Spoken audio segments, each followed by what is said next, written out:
Well, the weather isn't the only thing heating up in the Pacific Northwest. Get ready to roll out because SciFest Northwest 2025 is coming to Kent, Washington on Saturday, July 12th, and it's going to be an epic celebration of all things Transformers. We're so pleased to announce two of our incredible guests, Jason Canopsis Alvarez, the voice of the ruthless Shockwave in Transformers 1, We will follow you, and Frank Todaro, the voice of the sneaky Starscream in a ton of Transformers animated series and video games. I can fly. Plus, we're teasing something big, an exclusive new figure from Blue Forge crafted just for SciFest Northwest 2025. Trust us, you don't want to miss this reveal next month. Want a preview of the big show? Come geek out with us at the Kent Nerd Party on Saturday, June 7th. And come meet me, Mike Seibert, to get your official Two Mikes Too Furious buttons. Need a place to stay? We got you covered with a group discount at the Hampton Inn & Suites, Seattle, Kent. Book now using the link posted in the SciFest Northwest social channels and stay close to the action. Pre-register today at SciFestNW.com for early entry at 10 a.m. Tickets are just $10 for adults, $25 for families. SciFest Northwest 2025, Saturday, July 12th. Don't miss it.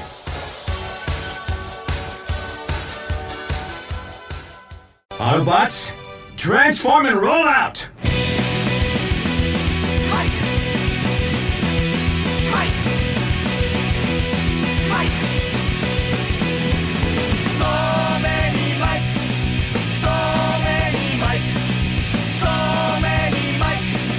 So many Mike! Well, like Semisonic says, for every new beginning comes from some other beginning's end. And finally, after 3 seasons, the end of the road begins. We have made it, friends. Welcome back to Two Mikes Too Furious Animated Transformers, where we are talking about Transformers animated one episode at a time from 2 different points of view. My name is Mike Seibert, and I have never watched the series finale of Transformers animated before this project. I am your first-time watcher, but guiding me on this animated journey, as always. You would think I would be here alone. How interesting would be that? Just some dude, I'm a first-time watcher, I'm just going to fumble around in the dark. No. Where's the fun in that? No. I have a spiritual guide on this journey. He is your serial rewatcher. Right about now, he's the Spark Soul brother. Check it out now. He's the pizza papa who always gets paid, the warrior of the wasteland, the Ayatollah of rock and roll, the bohemian tragedy, my friend, author Michael Andrews. Yes, thank you, Mike. Thank you. God, I love that intro. But you got me a little bit because I was like, what is he gonna say? He has seen all of Transformers animated now. You're gonna have to switch up that intro for you just a little bit. Yes. that is true. But shoot, we've made it.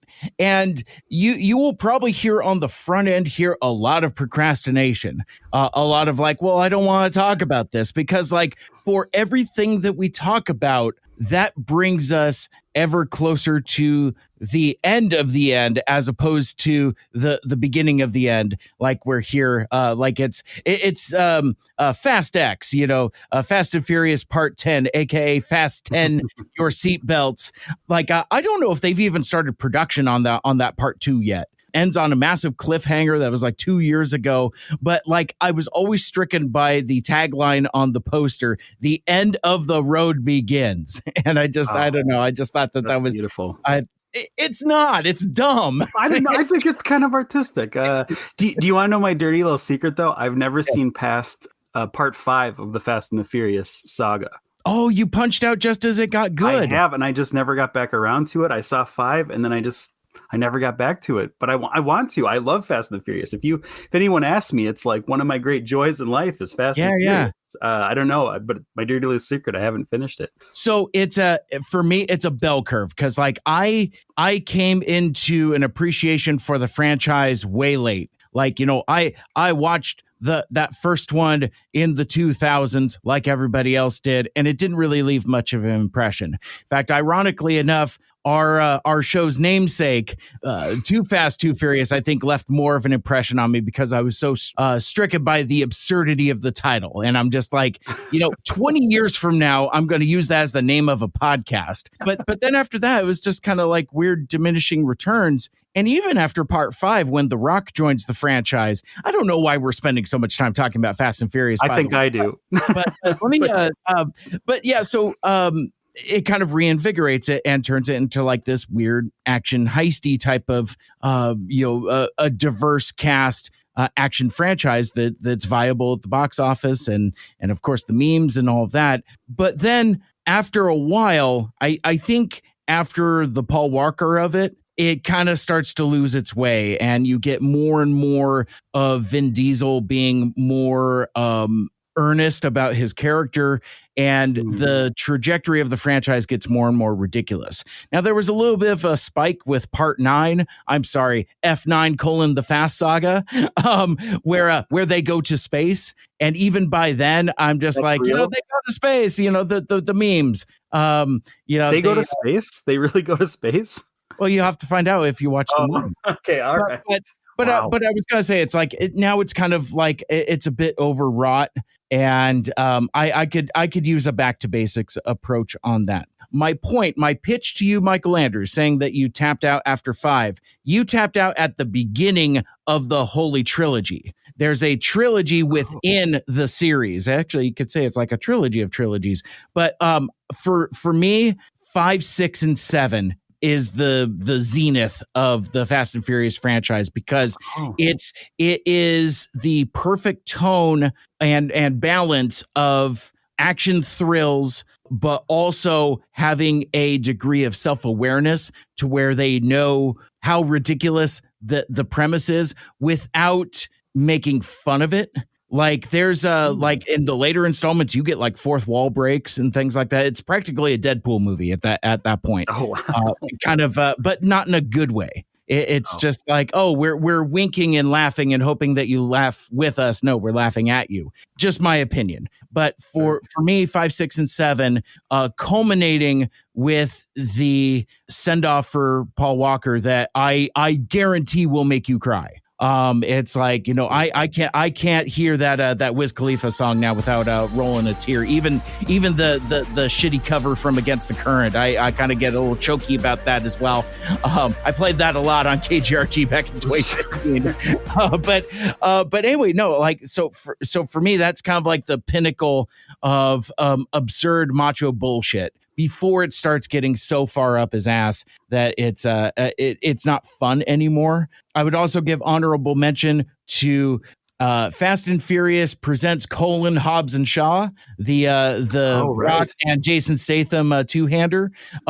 It's not good, but it's as a fan of both of those actors, I got exactly what I was looking for out of it. And Idris Elba is the villain, and it's kind of cool. I'm Black Superman. Bulletproof. Superhuman. He really is Black Superman.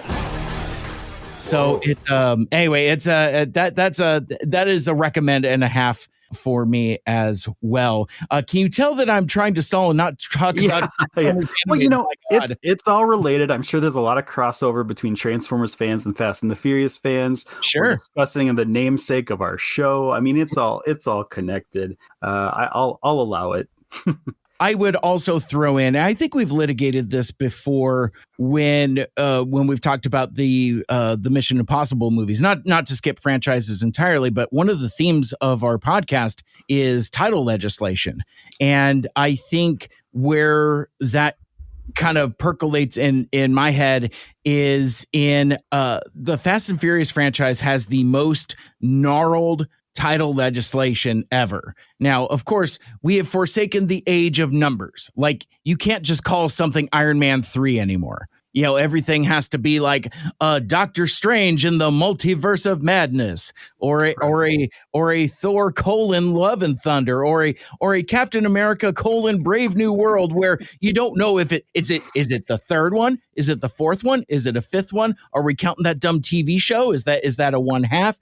Who cares, because it's all episodic anyway, and it doesn't really particularly matter. But if I may, let me run through these titles for you. So cool, as a pejorative, we call these Fast and Furious movies, right? But it starts with the first one, The Fast and the Furious, right? Easy enough, very clever at the time. Following up, Too Fast, Too Furious. Then you have The Fast and the Furious : Tokyo Drift. That's a part 3 that doesn't take place sequentially as the third movie. We'll not come back to that later, but that's continuity is an interesting thing in the Fast franchise as well. That's my favorite one. I just want to drop a plug for that. It's fun. I mean, Lucas Black is terrific in that, and yeah, and you get introduced to nobody's favorite serial eater, Han Solo. So it's good stuff. It's good stuff. No, it's fun. It's a fun ass movie. Yep. Definitely a product of its time. So then from there, part 4 is kind of like back to basics, and you get the reunion of Paul Walker and Vin Diesel. We're not unlike Mission Impossible, where that franchise was initially going to be like an anthology of sorts. Oh, we're going to have different directors. We're going to have a Brian De Palma. Then we're going to have a John Woo. Then we're going to have a J.J. Abrahams. Now it's all just homogenous Macquarie stuff. Anyway, so with part 4, it's the band is back together, and it's Fast and Furious. Yeah. Fast ampersand Furious. Drop the right? Yeah, drop all the thes. No thes. And then and all of that is fine. All of that kind of makes sense. Here's where it goes to Stupid City. You get a Fast 5, and that's where Michael Andrews taps out. Fast 5. Then you have Fast and Furious 6 is the name of the 6th one. Then part 7 is called Furious 7. So You would think you would have a Fast 5 and a Furious 6. No, friends, that would be too easy. Then we start getting really cute. Then you have The Fate of the Furious, which is part 8. The number 8 doesn't appear in the title, but it's so clever because it's not The Fast and the Furious, it's The Fate of the Furious. Oh, because the 8 is implied in the fate, like F8. Yeah. But you would think they would put that in the title. No, it's just literally spelled Fate. Yeah, and it almost looks like a license plate version. Like it's almost like they realized it was 2 on the nose. I don't know. Yeah, okay. All right. Yeah, real dumb. The Rock throws a torpedo in that. It's kind of neat. Then you have F9: The Fast Saga, part 9. Okay.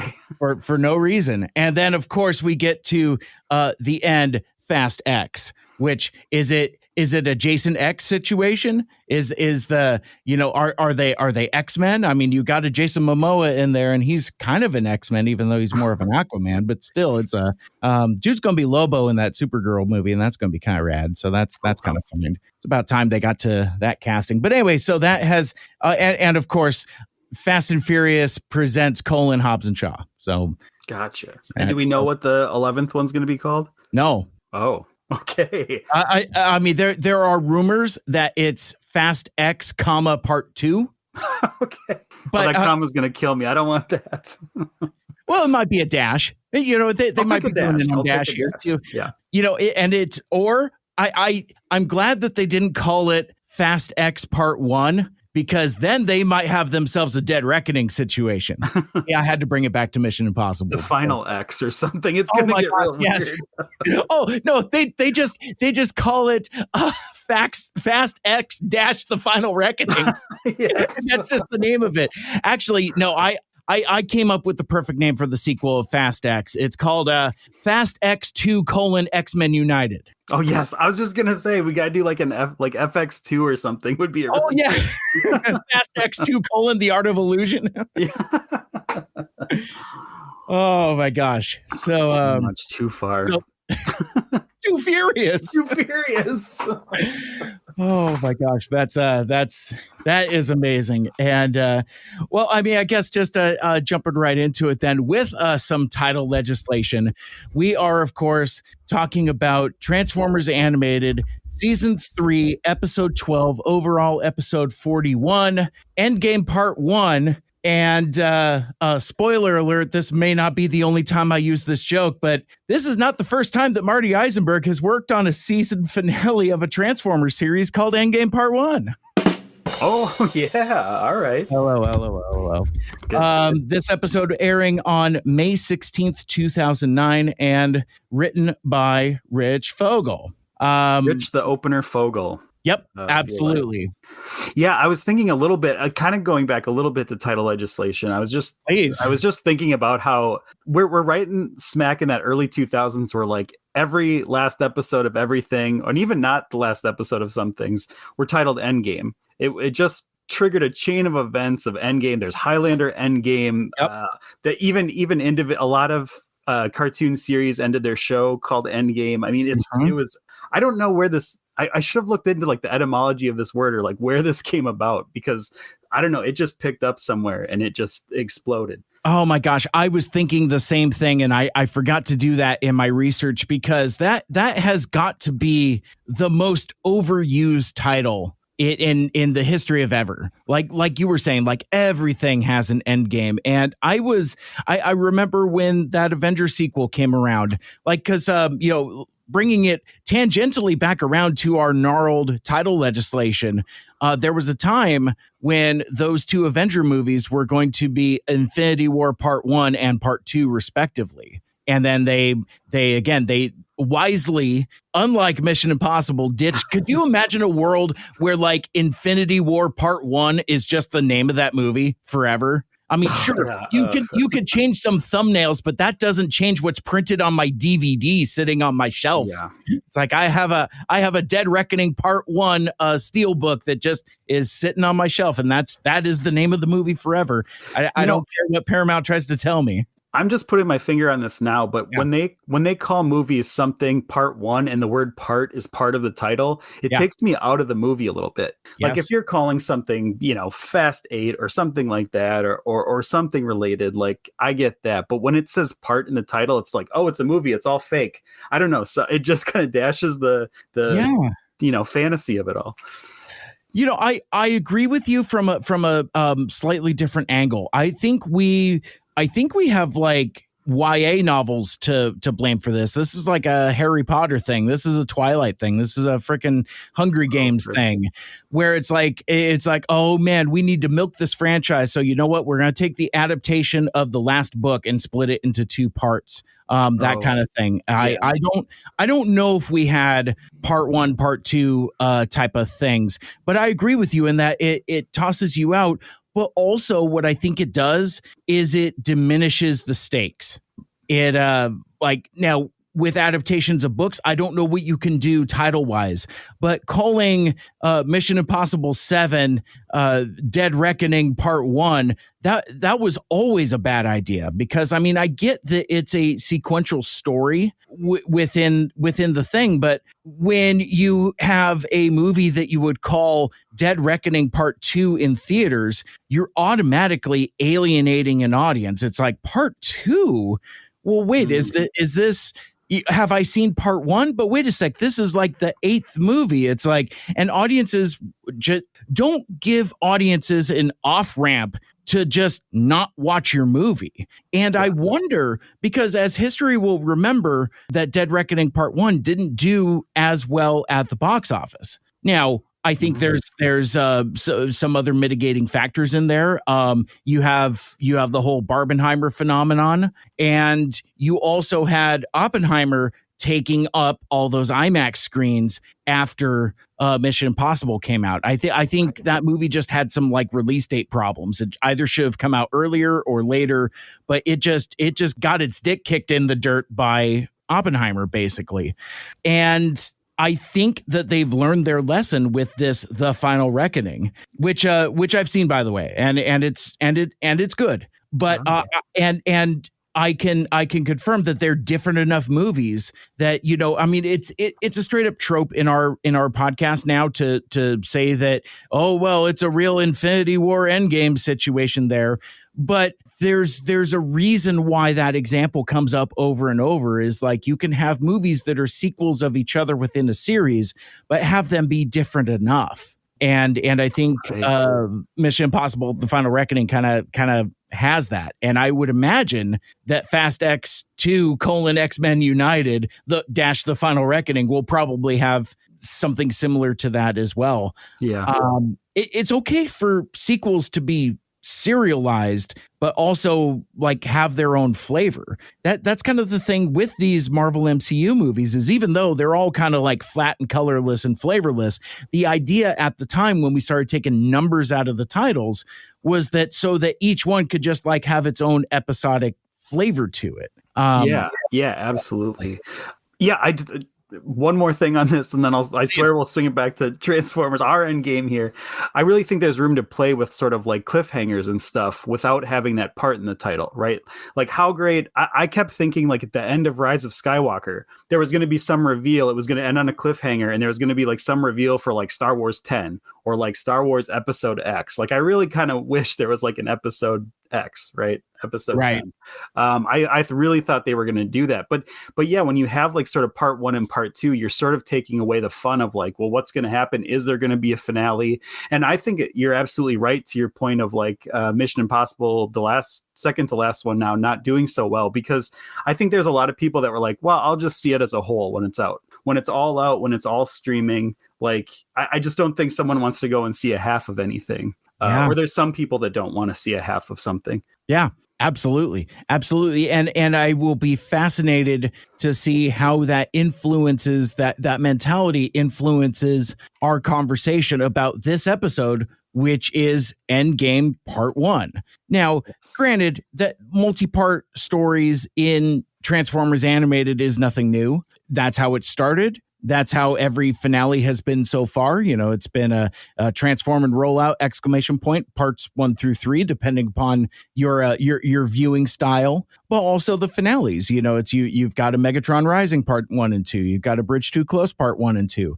You have the kickoff to Season 3, Transwarp Parts 1 through 3. And now to close it out, you have a Endgame Part 1 and 2. Oh, and you have one in the middle. You have a Human Air Part 1 and 2, the Christmas episode. Right. So I mean, multi-part stories aren't unusual. Right. And I do feel like this one was written, you know, it certainly was probably viewed in one single sitting, or like they didn't. I guess I don't know. Do we have a little spoiler alert on that? Like what the air dates were for the two? Did they air them back to back? No, they aired a week apart.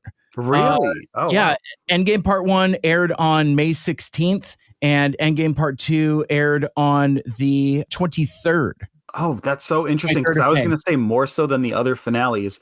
This one felt like it was a really cohesive kind of all-in-one long episode. Like someone sat down and wrote this to be, you know, a 40-minute thing to be viewed right out of the gate. That's really interesting. Yeah, because you could argue that the cliffhanger really isn't much of a cliffhanger in a way that, say, like, let's look at Megatron Rising, where it was like, no, I mean, that is a cliffhanger. Yeah, you know, that felt like two different episodes, really. I mean, it felt like two different pieces of a show. Yeah, and that's why I bring up the whole, like, you know, Infinity War Endgame comparison that we've made so many times, because, like, you know, that's been our meter stick for how these part 1, part 2s kind of compare. And it's fascinating with this one, even though spoilers for later, you have two different writers. It's pretty clean and consistent throughout. So. Yeah, absolutely. Lastly, on the Endgame legislation, originated mid-19th century. It's a chess terminology. It refers to the final stage of the game when most pieces have been removed from the board. Fascinating. I actually did not know that. Now, I would like to look further into like who or what the first movie or show was to use that for their finale. That's really the question. That's what I'm going to write my thesis paper on later. Yeah. But for now, I guess the origin of the word coming from chess makes a lot of sense. amazing. And I think we've often compared these the finales of each season to a chess game where we're moving all the pieces into place.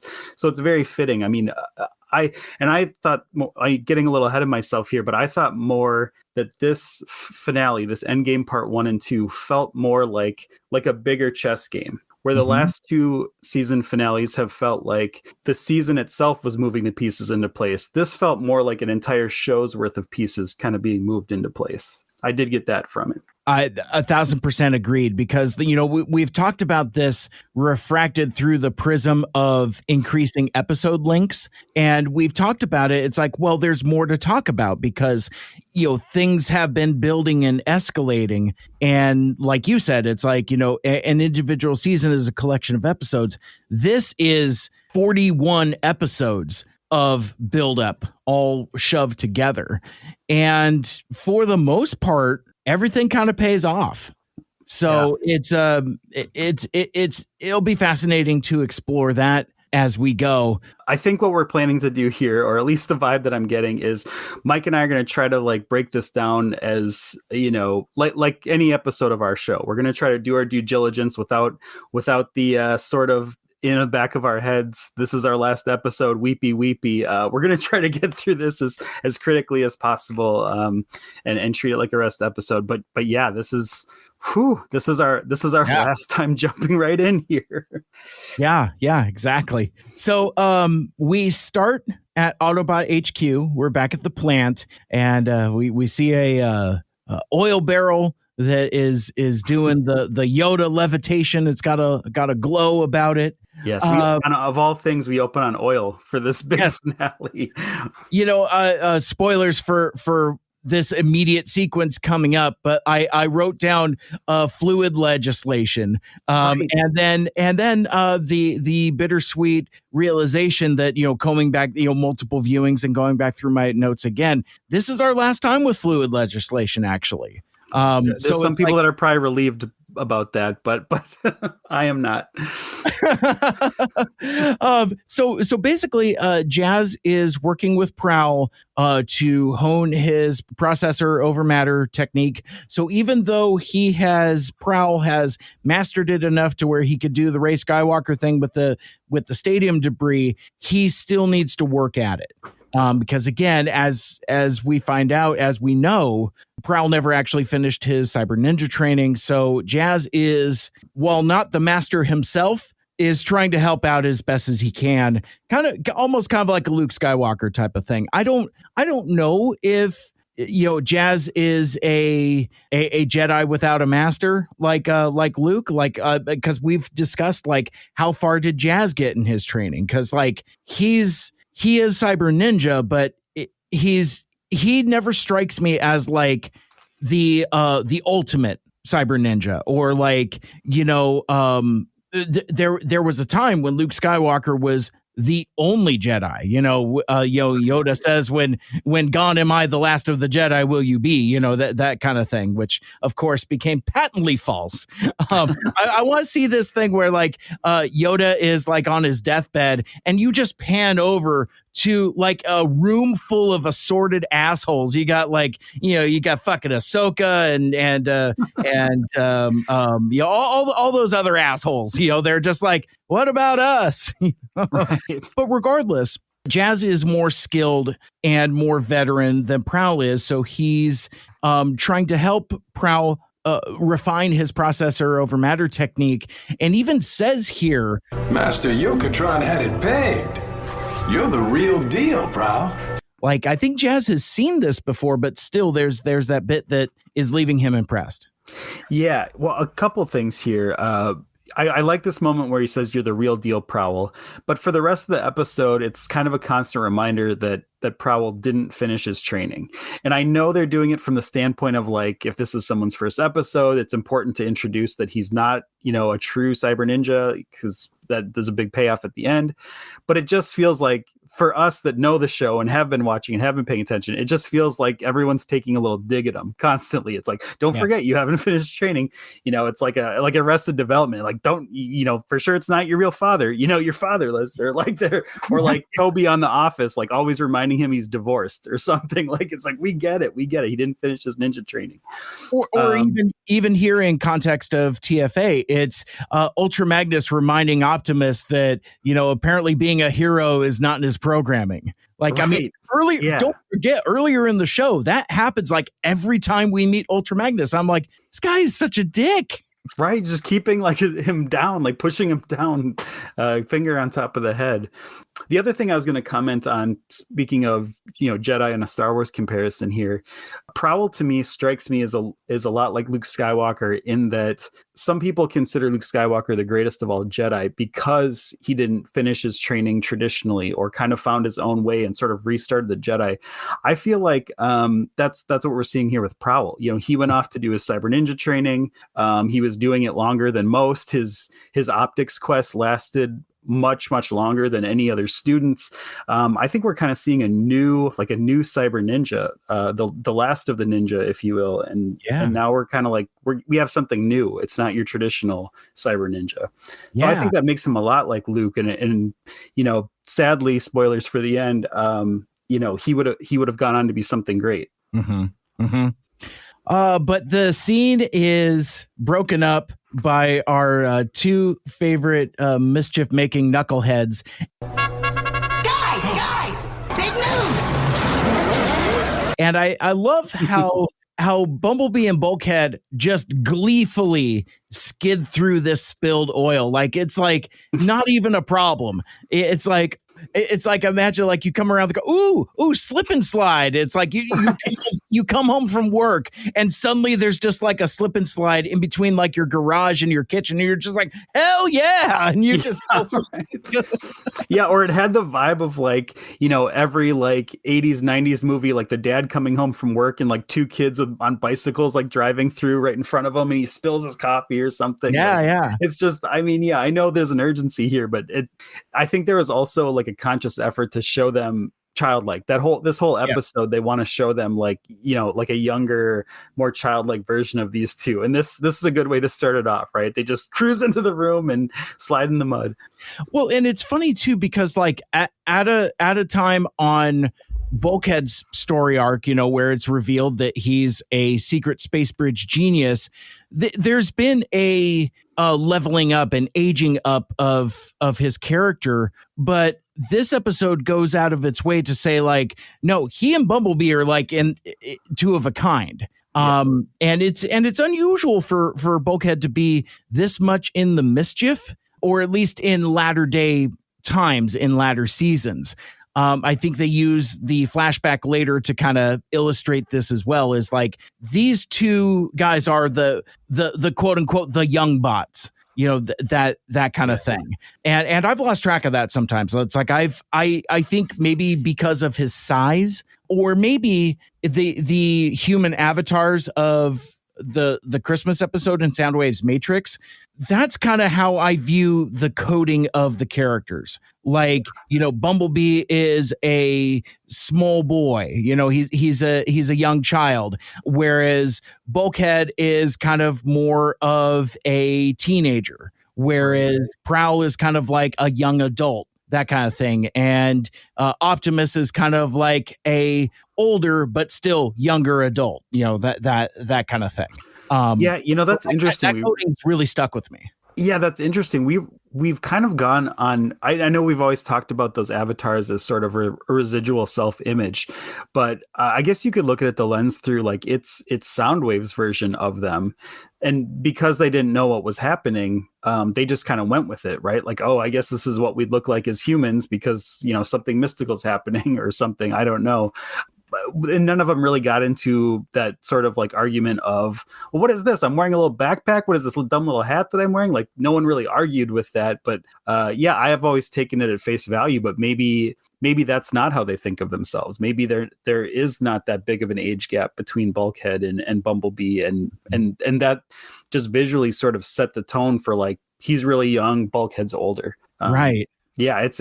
I guess I never thought of it that way. I always took like they were sort of picturing themselves as this, and like they're like in their heads, they're like, oh, this is it. This is us. Yep, perfect. Well, let me ask you this and wade into controversy a little bit, because like I see some discourse on Twitter where like I've seen fans of animated Bumblebee get upset and mad when Bumblebee is referred to as a child. It's like, no, he's not a child, that, and he's millions of stellar cycles old and stuff like that. And it's like, well, yeah, be that as it may, but for me, I've always taken that as relative. I mean, he's not literally a child, but comparatively, relatively, and certainly in his attitude and antics, I don't think that that's unfair to say that Bumblebee skews younger. Oh yeah, no, I don't think so. I think yeah, they probably get concerned about he's the equivalent of a 7-year-old boy in this war or something like that. Sure. But you're right. I think with their long lives, we have sort of a Grogu situation of just being younger, you stay more childlike for longer. I think that's built into the DNA here. Sure. And again, I've stuck my neck out there countless times, and in regardless of continuity, Bumblebee is a child soldier. Yeah. And it's like, and if you, the fan, have difficulties with that, well, maybe you should. It's like, I don't think that like the original coding for Bumblebee was meant to be that. I don't think there was supposed to be that subtext, like, because it's just Dan Gilvezan doing his Spider-Man voice, being a cheerful, eager scout. And, he was always, the smallest and the youngest and, kind of like the kid appeal character. But at a time where that franchise didn't necessarily have like the nuance and the perspective to think of the implications of what really being a younger character and a million years war actually is. But we've seen that explored in other continuities and other contexts. So yeah, like if you have a problem with Bumblebee being a child soldier, good, you're supposed to. Especially through the lens of Transformers Animated here, where we've seen countless times that the ruling class Autobot government is, all caps, not good. So I don't know. It's like, I think I appreciate being, having a little discomfort over that. It's like, I should feel a little uncomfortable in my seat as I'm like, ooh, that's a small boy that they put a rifle in his hands, that kind of thing. But. Right. I do like kind of the symbolism of that for sure. But to think of it another way, the thing that it might have in common with G1 is maybe there isn't this sort of concept of children versus adults. When you're a Transformer and when you're coming to Earth, though, it's like who does Bumblebee in his shorter lifespan relate to more? Right. Now, when you have a species like humans that have such a short lifespan comparatively, you kind of have to get in one of those camps. Like, are you an adult or are you a kid? And I think Bumblebee realized, oh, I'm a kid kind of in this world. Yeah. So then it's come all the way back around to like self-identification then, from that perspective. Interesting. Deep stuff. Yeah, deep stuff. So regardless, this is a really great payoff for a joke here, because as you had mentioned, Jazz is getting on Prowl saying like, hey man, I can't believe you didn't finish your training. How come you didn't finish your training? And immediately Prowl is like, that's 2 reasons right there. And he's got like just enough of a pointed sting to it where it's like you could tell he's annoyed but not upset. Like he's, I think for his time being as part of this crew, Prowl, I mean, he's learned patience to an extent. I mean, he's still Prowl, but there's this part of it where he's just more accepting of just like, yeah, I've, every time I try to meditate, I've got these 2 assholes, fumbling and bumbling around all the time. One of it that's in his name. He's right. And it kind of reminded me of things that I don't have kids myself, but I've heard my parent friends say tons of times, or like, these 2 are why I'm late or something like that. Yep. Like it doesn't mean you don't love your kids. It actually means the opposite. You're willing to joke about it because you love them so much. Sure. So yeah, I mean, Prowl definitely a fan of these 2 after all these stellar cycles. Yeah, it's endearing. Certainly. But regardless, they Bulkhead and Bumblebee transform, and they have breaking news. Bulkhead is like, "Hey, man, I just picked up Omega Supreme's energy signature." And I think maybe because there's precious little in these episodes, I cherish every line delivery that Bumper Robinson gives as Bumblebee. I love his iteration of Bumblebee. It is one of my favorites.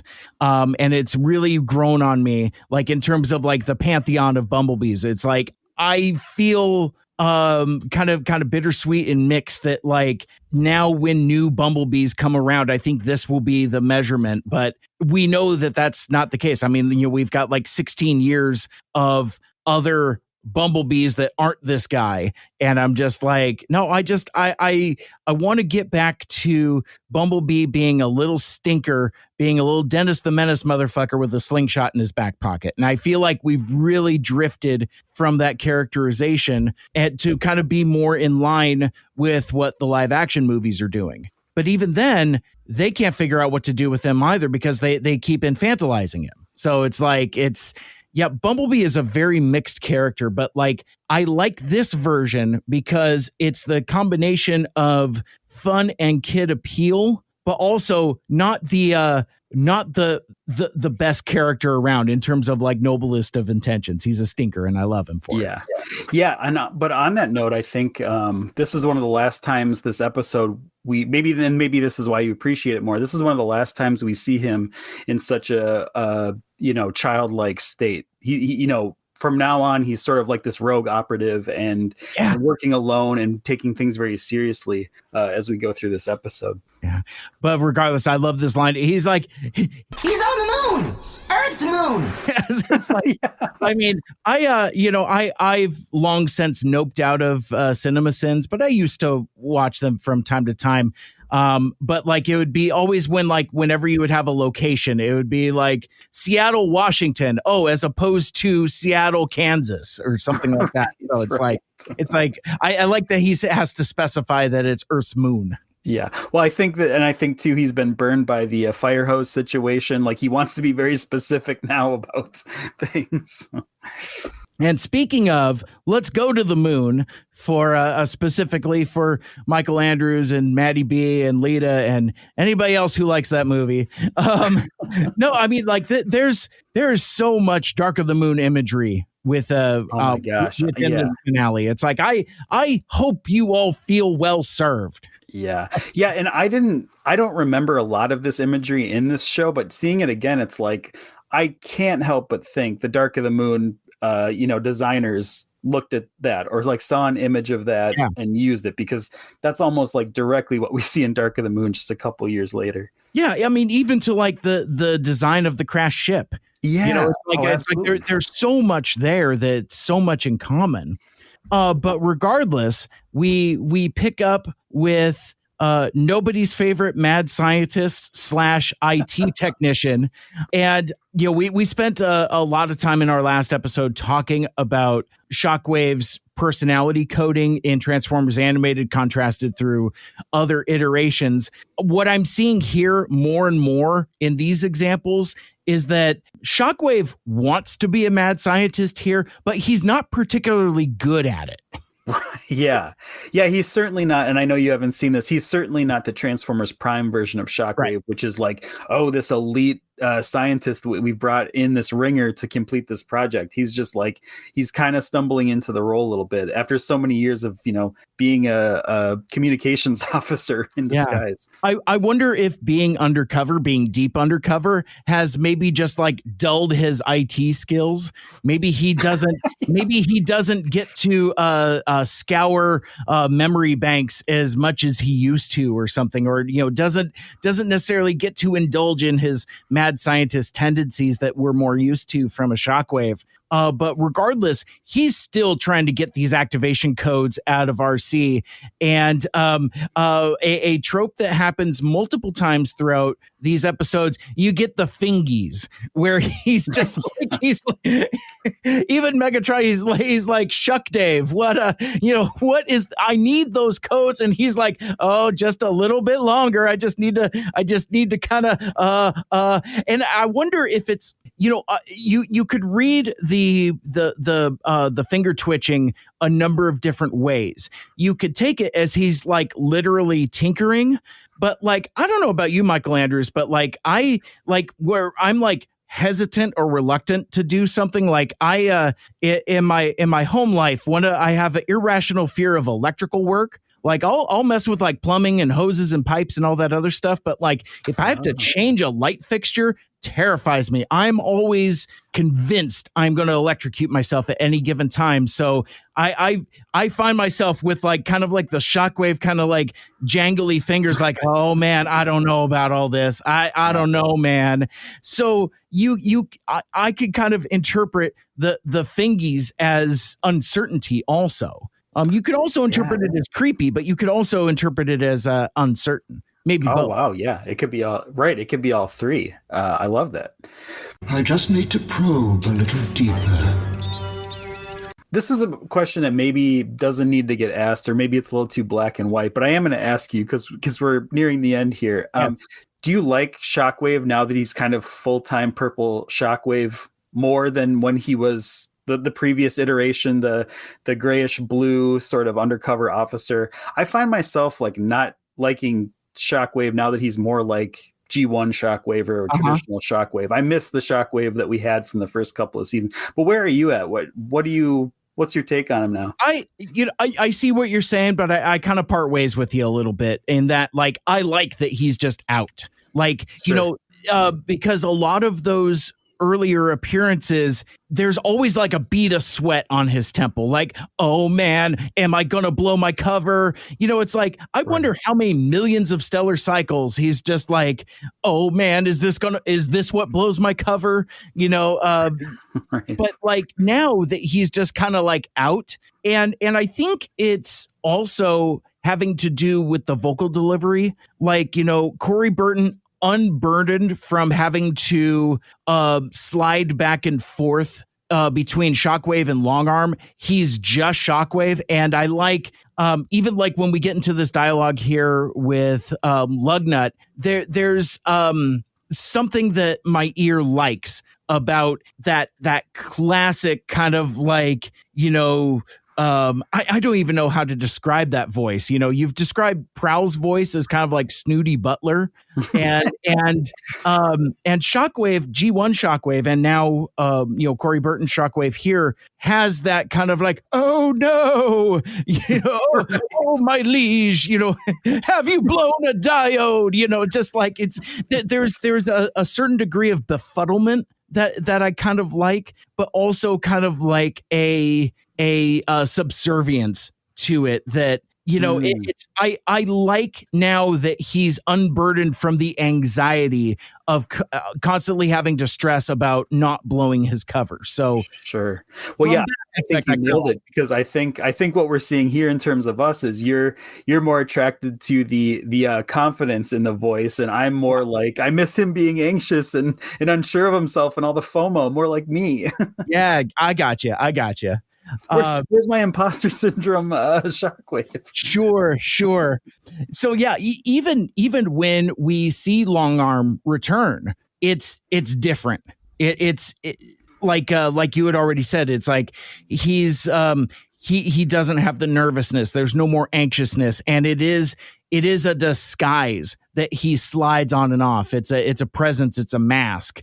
And it just, and he slides in and out of it without like, and we talked about in some of the episodes where he, in flipping back and forth between his disguises, forgets to change his voice. Like at one point, he's talking to the Autobot High Council in the Shockwave voice. And I'm just like, am I the only one that hears this? It's like, that's like a big slip up. Like this guy's been begging to be caught, and it's still amazing the Autobot's incompetence that he never did. Yeah, well, I have this in my notes a little later, but I actually want to hash it out now because I felt, we've kind of speculated, what came first here. Is this he's always been Shockwave and he's put on the persona of Long Arm for this? Is he become Shockwave now? Is this his new persona? But in this episode, I felt like that was answered. I felt like when we see him kind of go into the Long Arm persona, it's more like a third mode. It's more like he's a triple changer and Long Arm is one of his alt modes. Yeah. I really felt like that, and I was like, oh yeah, he's gone. Long Arm's gone here. That's a great read on that. I love that. So from there, we get a little bit of RC reactivation here. Good morning, young bots. My name is Teaching Unit RC687040, but you may call me RC. And this is heart-wrenching because this happens a number of times. Like the voice work that Sue Blue is putting in with all of the different phases of RC, she's really doing some excellent work here. So like there's something upsetting about the earnest, cheerful school teacher aspect, which and it becomes a terrific running joke throughout. But like there is the innocence in that voice and in that profession, being a school teacher, kind of makes it even more nasty. And as Whirl would say, that's what makes it great.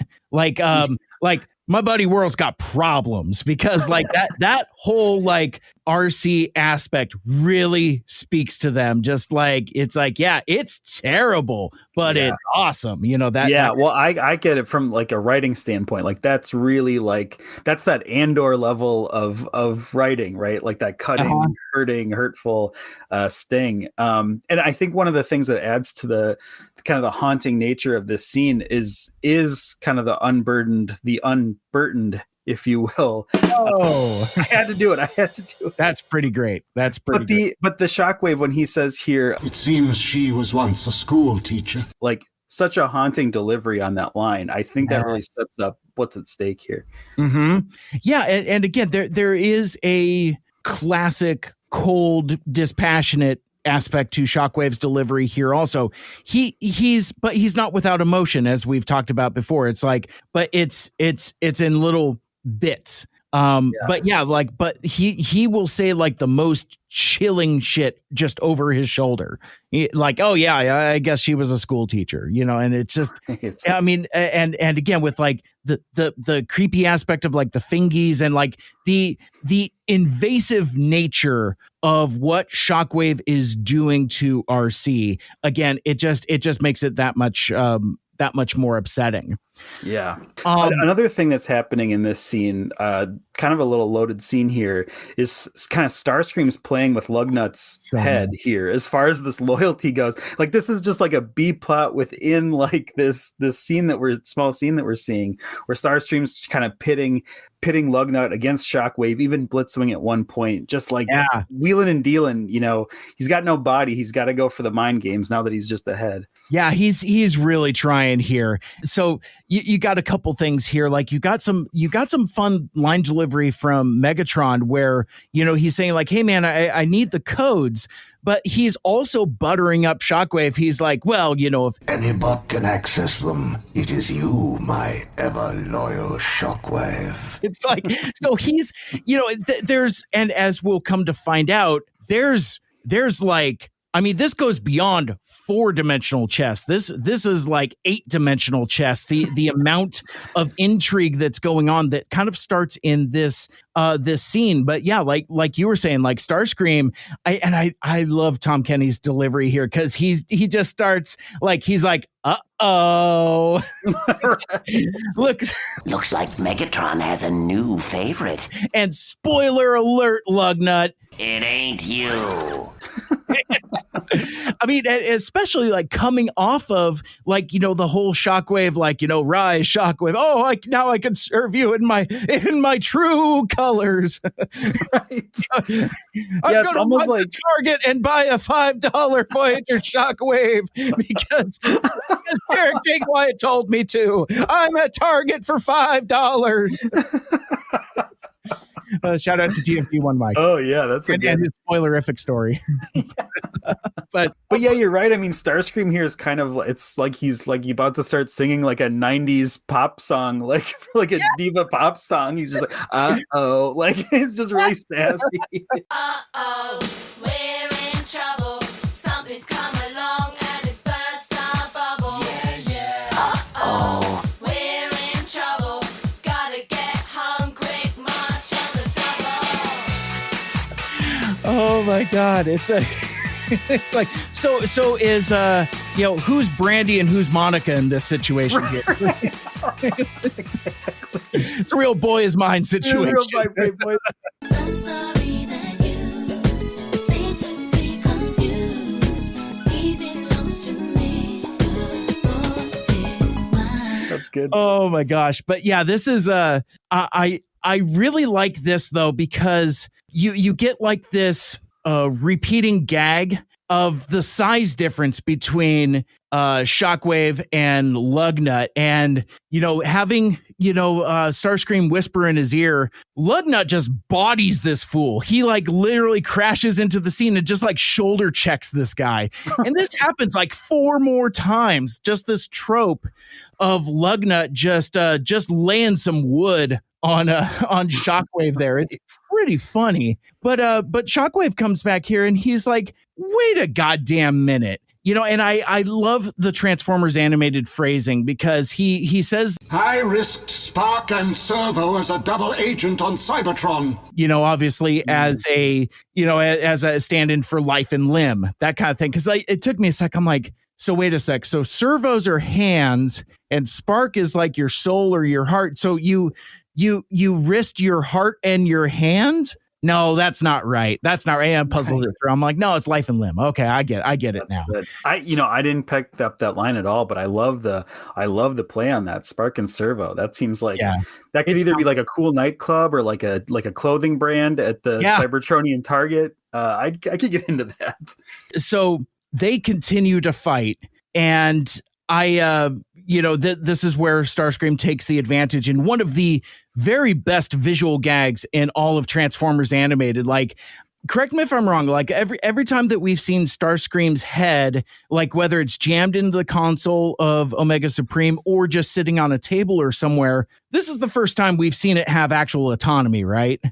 I think you're right. Yeah, I would say that. And again, this is the things you can do in a cartoon. Like this is very cartoony, like, but in a brilliant way. Like it doesn't throw me out. In fact, I laughed when I saw it because like, I just love the visual gag of just Starscream being the head detective. And he just like, kind of like gets himself off the table, and the gag continues where he literally just like tumbles, looks to see that the coast is clear in the hallway, and then just rolls out of frame.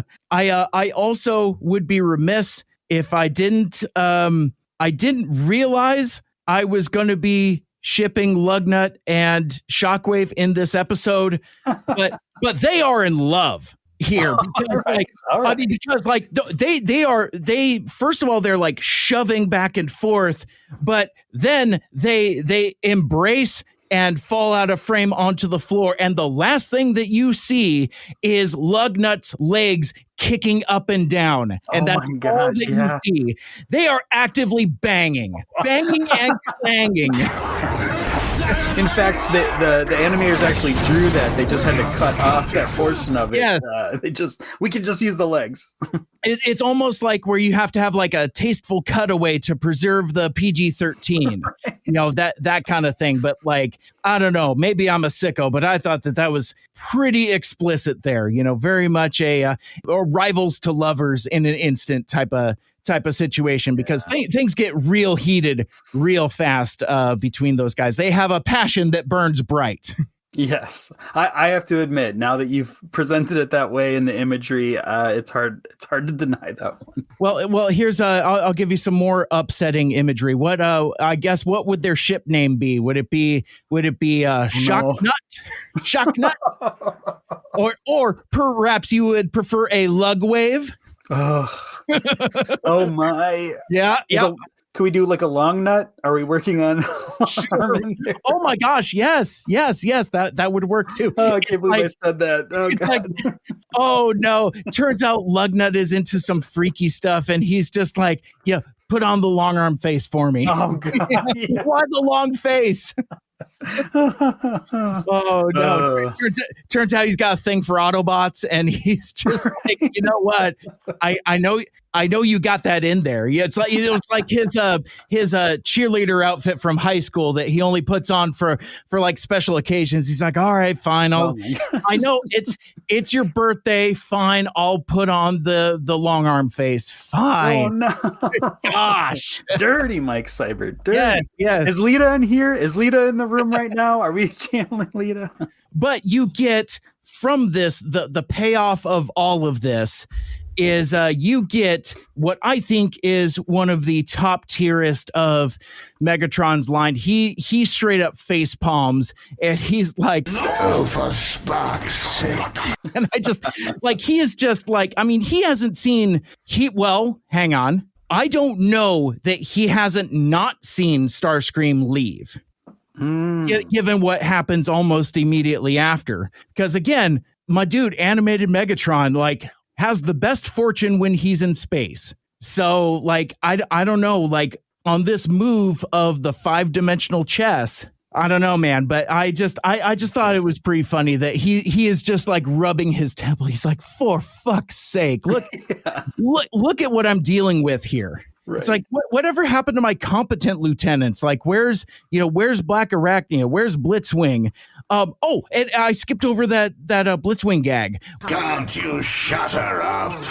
She makes Blitzwing sound like he's got his head screwed on straight. Starscream is continuing to jab Lugnut, and he's like, see? Now he even likes Blitzwing better than you. But the thing that he says, that the Megatron says, Blitzwing has his, says something to the effect of like his head screwed on straight. Oh, yeah. Which I thought was pretty cool imagery given what we know about Blitzwing's aspect. But right, the spinning bolt face. Yeah. Really clever. Ooh, good thinking. Good writing here. This is some good writing. So mercifully, that scene is over as we do a soft but tasteful fade to black. Yes. Oh, we got out of the way. That should keep them busy while I tend to some urgent business. A couple things. First of all, I actually love that imagery that you're talking about now. Like, one of the things, like, to kind of zoom in on the good writing of it all. What that means to me is they're actually taking into account like the visual design. I'm sure it's very easy for a writer to come onto this show and like treat these just as like characters on paper, but actually knowing what they can do visually with the animatics and playing off that, like, that's an extra layer of smart writing there. And kind of going back to what you're talking to with RC and the vocal performance here, this is still like the Alexa or Siri version of RC, and it's like picking out little phrases of their conversation and like replaying old phrases from her teachings. It's really cool. It's kind of haunting. It drives home the sadness of it, but it's also really important to the plot because the things she's saying are it's not just like math lessons and like traditional stuff. It shows that what they were teaching in Autobot schools was Decepticons are bad, Decepticons are evil, everything needs to be against the Decepticon cause. That plays importance later, but it just shows another level of corruption on the Autobot parts that was their schooling, right? It's like Autobot washing or something. Yeah, like from kindergarten, it's just like, that's the enemy, that kind of thing. And I like that's the part that gets under Megatron's skin. Like he's irritated when, it's like, hey, my name is RC, you could call me RC, that kind of, Cybertron is the planet that we live on. But it wasn't until later where it's just like, Cybertron is our home planet. We must protect it from the growing Decepticon menace. Decepticon. Menace. And that's what, I don't think it's the repetition. It's the fact, the sentiment that gets under Megatron's skin and inclines him to lose his temper. Yeah, and well, is he wrong? I mean, we can say that he's taking drastic measures here, but like, sure. Is he wrong? He's kind of like in present day standards, he's kind of the good guy. Well, and it's also funny too. We kind of glossed over this a little bit. I love that. Even though I think these are more kind of just like deep recordings in RC's processor, there is also a degree of responsiveness, like you referring to it as like a Siri or like an Alexa or something like that. That kind of triggers off another bit of thought process, because as the Decepticons are squabbling, there is a little bit of interaction from RC. She's like, now that's a great question, young bot. Only the Allspark knows for sure. Right. Well, it's almost like all she has access to is a soundboard, and she's using that to annoy him. Like right. She can hear it, but this is all she can say back. So back at the plant, we go back to Earth. We go back to Autobot HQ, and the Autobots are trying to figure out what to do. And I like this establishing shot where it's the group of the Autobots, but it's Ratchet who still has a confident hand on the Magnus Hammer. It's like the implication to me is like he is now the custodian of the Magnus Hammer, like almost like what he told Sentinel before he jumped through the space bridge and said, like, this belongs to Ultra Magnus. We'll give it back to him when he wakes up. That kind of thing. And I feel like just the reverence with which he's holding it now, even as he's immediately wants to give it to Optimus, but he's still like, I like that we start the sequence with him being the custodian of it, as opposed to it just sitting on the table like we see later. Yeah, he has like a certain ownership of it after his little escapade with Fanzone there. Yeah, who is absent now. He's back. He's out of the picture though. No more Fanzone Ratchet team up here. Yeah, there's no room for humans that aren't named Sumdac in this in the Endgame, unfortunately. And the thing is, the reality of it is with a cast this big, you can't juggle everybody. And for sure. It's, and it's interesting the folks they've chosen to cross off and folks that they, still have around. But it is a juggling act. And I don't want my criticism to come off too negative too quickly, but I don't think it always sticks the landing in terms of like finding that balance. I think this is more of a conversation for part 2, because I think part 1 moves at a pretty good clip here in terms of like forwarding the plot. But like, we litigated this previously about my issues with the pace of season 3, and I keep using the word rushed, which we litigated that, discussed that, and figured out that it's not rushed in that it's thrown together. It's just fast. It's but a word that I will use in substitute as we get deeper into the discussion is hurried. Because like there is a certain time where like the foot goes down to the pedal and it's all gas, no brakes. We haven't reached that part here yet in the plot, but like that's gassed out. I think urgent. Urgent. Oh, that's brilliant. That's great. But for now, we're still at the plant, and Optimus is, talking about what they need to do. And Ratchet is like, well, regardless, we need to use the Magnus Hammer. It's almost like after the siege of Autobot City in Transformers the movie. Optimus Prime is dead. Ultra Magnus has the Matrix. They don't know what the Matrix does, but they know that there's problems coming. It's like, maybe the Matrix can stop it. You're right, it can, that kind of thing. And I feel like that's kind of what we're talking about with the Magnus Hammer. Like, we don't know exactly what it does, but we know that we absolutely need it for the problems that we have. This is going to solve our problems. Yeah, that's a great metaphor. It really is kind of a stand-in for the Matrix of leadership here. It really is like, we know it can light our darkest hour. We know it can work somehow. You just have to do it. That's a really great point. I never thought of it like that till just now. And there is a mysticism to it, like we've discussed previously, and you kind of see it now. In fact, just in case I don't forget about it later, when Optimus is trying to use the hammer and he's not very successful at it, he's actually talking to it. And I'm wondering to what, is there sentience to it? Because like, you could argue that Thor's hammer What's meow? Has a, especially when you get to that abysmal Love and Thunder movie where it's like it has agency and can make its own decisions and things like that. But like, I wonder how much of it is like Optimus needs to have a understanding, a relationship with the hammer to use its full potential, as opposed to just like, doing some lightning or doing some whirlwinds. Because like even Shockwave was able to do that. He was able to call like a little bit of lightning, but still not use it as effectively. Yeah, absolutely.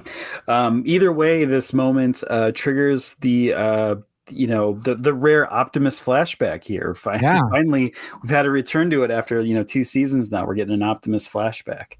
Nothing good happens in a flashback. I know it does not, and this is the same deal. But this is a big one, Mike. This is something we've speculated in over several different episodes that have come up across conversations. Like, what happened? Like, what happened after that fateful day with Alita 1 and the organic planet? Hey, what happened? And this flashback goes right to it. It's the trial. It's the trial of Sentinel and Optimus, so to speak. It's set up like a courtroom, whether or not it's an actual trial. But yeah, we're finally seeing the fallout of what happened after that Halloween episode. Mm-hmm. And we had discussed that. In fact, so much so to where I think our headcanon is what we kind of took as fact. But it wasn't until now that it's officially confirmed. And, obviously we know now that this is the inciting incident that got Optimus kicked out, disbarred, excommunicado, and all of that. But this this trial scene is really tough. And we've taken a little bit of criticism the two mics have for going easy on Sentinel Prime. And after seeing this little bit of flashback, I can understand that righteous indignation from Mike even more so now, because like, to me, my read on this is that Ultra Magnus is trying, kind of like when you're in trouble with your dad.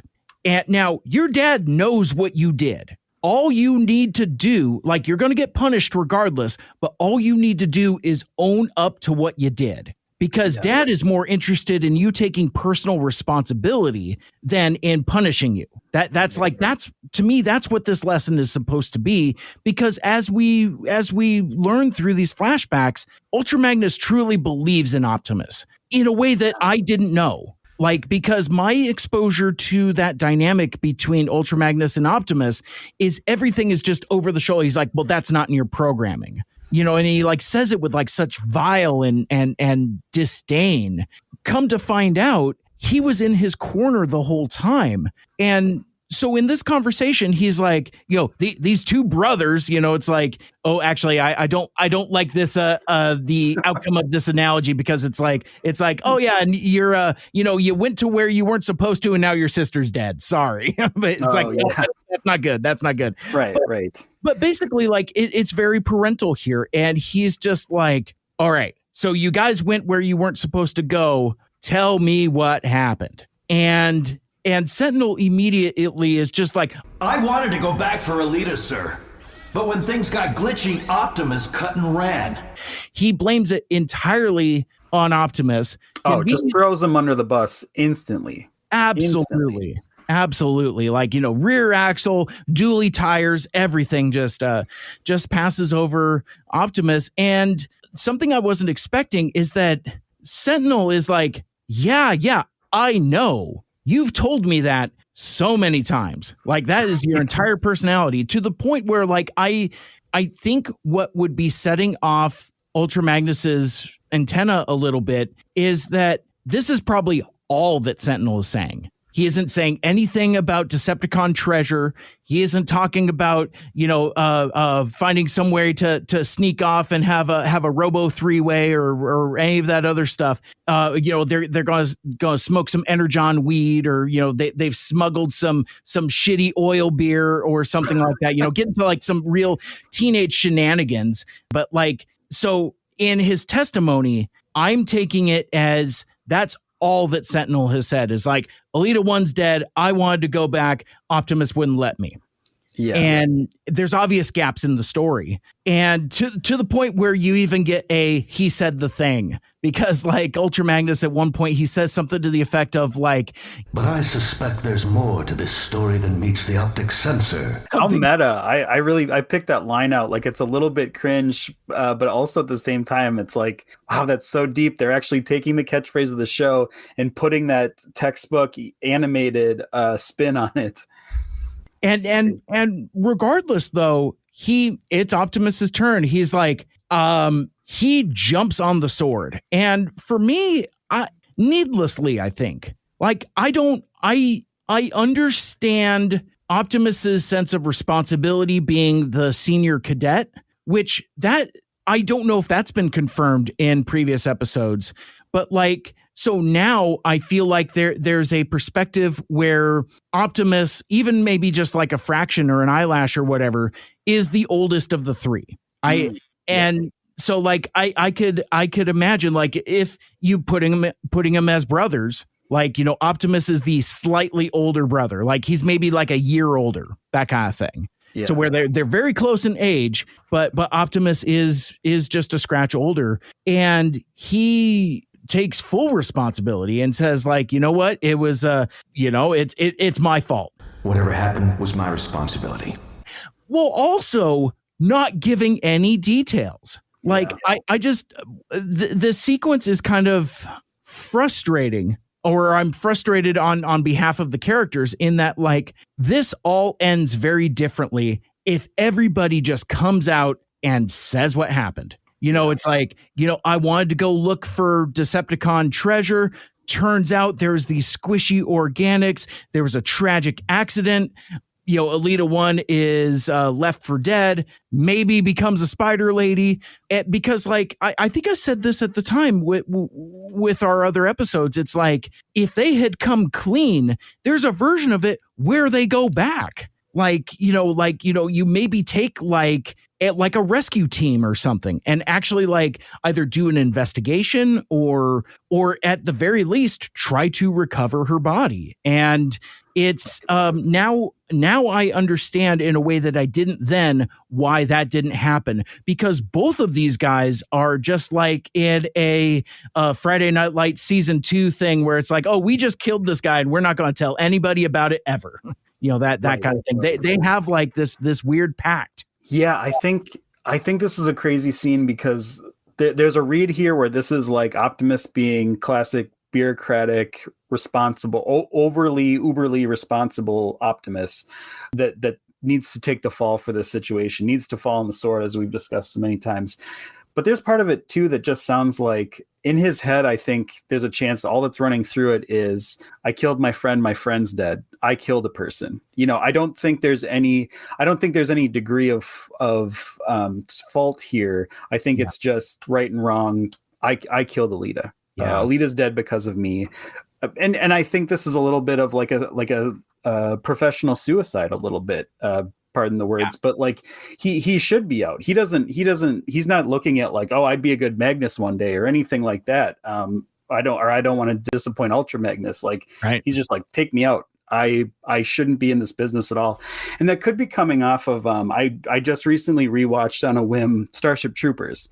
Oh, sure. And this whole scene really reminded me of, the accident where a cadet was killed with live ammunition, right in this sort of like washout. And it was very much like the scene, because it was like, I don't deserve to be here. I'm coming home. You were right all along. I'm not cut out for this. Take me out. And then when he tries to get back in, they're like, there's this moment where they're very much like Ultra Magnus being like, well, we've already lost a cadet. Do we need to lose another cadet over this? Like, do we need to lose another capable person? And I think that's the scene that we're seeing play out here.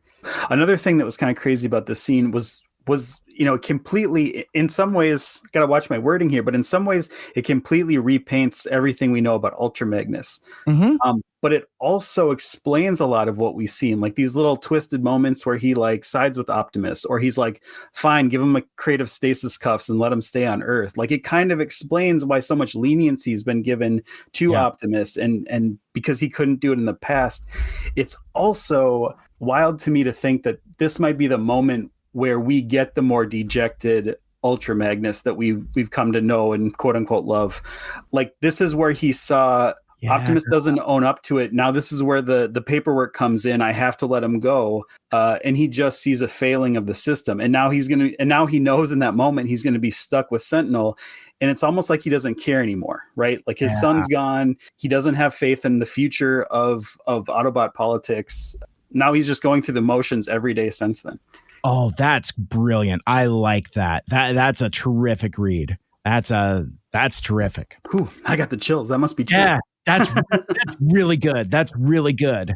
But so regardless, Optimus is snapped back out of the flashback, and he's emphatic. We don't need to use the hammer. We got to find another way, but we can't use that. Yeah. Yeah, he's Meatloaf. He's Meatloaf. Dude, I was literally, the words were coming out of my mouth. That is amazing. Optimus will do anything for love, but he won't do that. Won't use the Magnus hammer. That's got to be a meme of some kind. Yeah. It's like Meatloaf in his Beauty and the Beast makeup, like holding the Magnus. He's like, but I won't do that. Never do anything for love. But we can't use that. It's a gauzy chiffon blur over the animation. Oh man! Oh, don't say blur! Oh no! That guy's all coming out here. Yeah, exactly.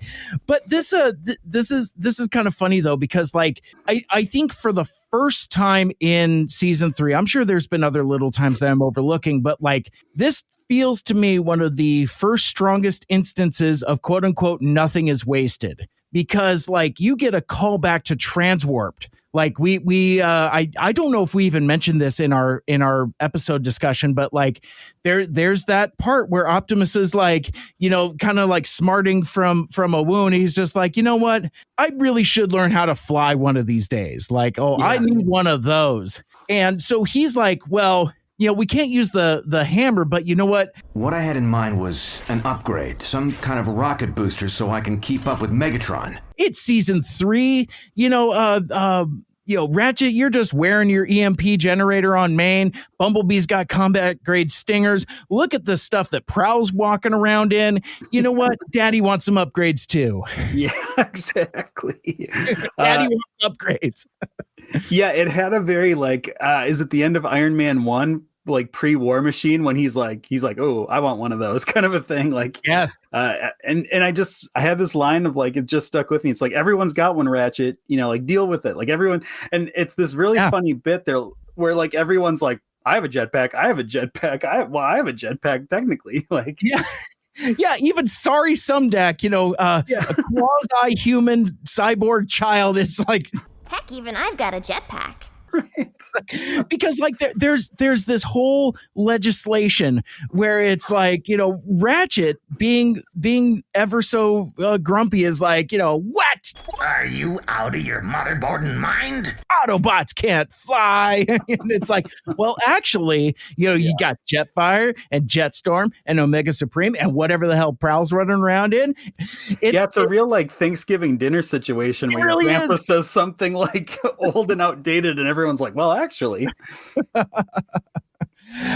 So Optimus says that they need more info. and Prowl decides to go on a spy mission. Like, it's like, we need to go to the moon. We need to figure out what's going on, and maybe rescue our friends and save Cybertron. That kind of thing. And Prowl, and rightfully so. He's the ninja. He is the most suited for this mission. Immediately volunteers and says, "I will go." But I love this this move by Jazz, and I can't say enough how much I like Phil Lamar's performance as Jazz, because it's like the combination of writing and vocal delivery. It's very much Jazz, but it's also very much like its own thing, and it's not so dialed up. Like there's a version of this where if you put in too much jive, it becomes a stereotype and it starts to become ugly. This isn't. It's like it's note perfect. So it's like, when he says like, dig and jam and things like that's just how he talks, and it sounds cool because Jazz is cool. But he even says it's like, if... And take 5 on your cyber ninja training? No dice.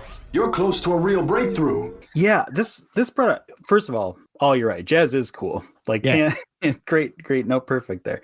But this brought up something to me of like, what is the end game?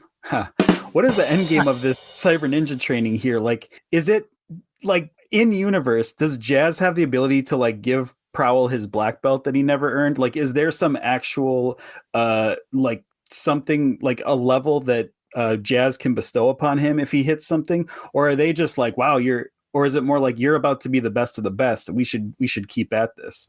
Because either way, there's like a strong urge to be doing it. But I'm just curious, like what's the culmination of this here? What can happen from it? Well, I think it goes back to our discussion at the beginning of the episode where we were talking about who's Luke Skywalker here. I like your take that Prowl is Luke Skywalker. I also think that there's a version of it where Jazz has kind of that, in that, like, Master Yokotron is gone in the way that Master Yoda and even Obi-Wan Kenobi are gone. Mm-hmm. So Jazz has no master. And so does it stand to reason that like Jazz is like the next best thing? Like much like Luke Skywalker starting his own Jedi Academy, wanting to do things his way. Is this a way of like Jazz kind of like, well, maybe he doesn't have a black belt to give, but what we do know from the couple interactions we've had with Prowl and Jazz is that there is a level of skill and proficiency that Jazz has that Prowl doesn't. Like he acknowledges it very early on. It's like, you've got some good moves, but I could tell your training isn't complete. So maybe Jazz can't bestow him he could give him a seat on the council, but not the rank of master. But he can at the very least teach him what he knows and fills in the gaps that Jazz perceives that's there in Prowl's training. Like it.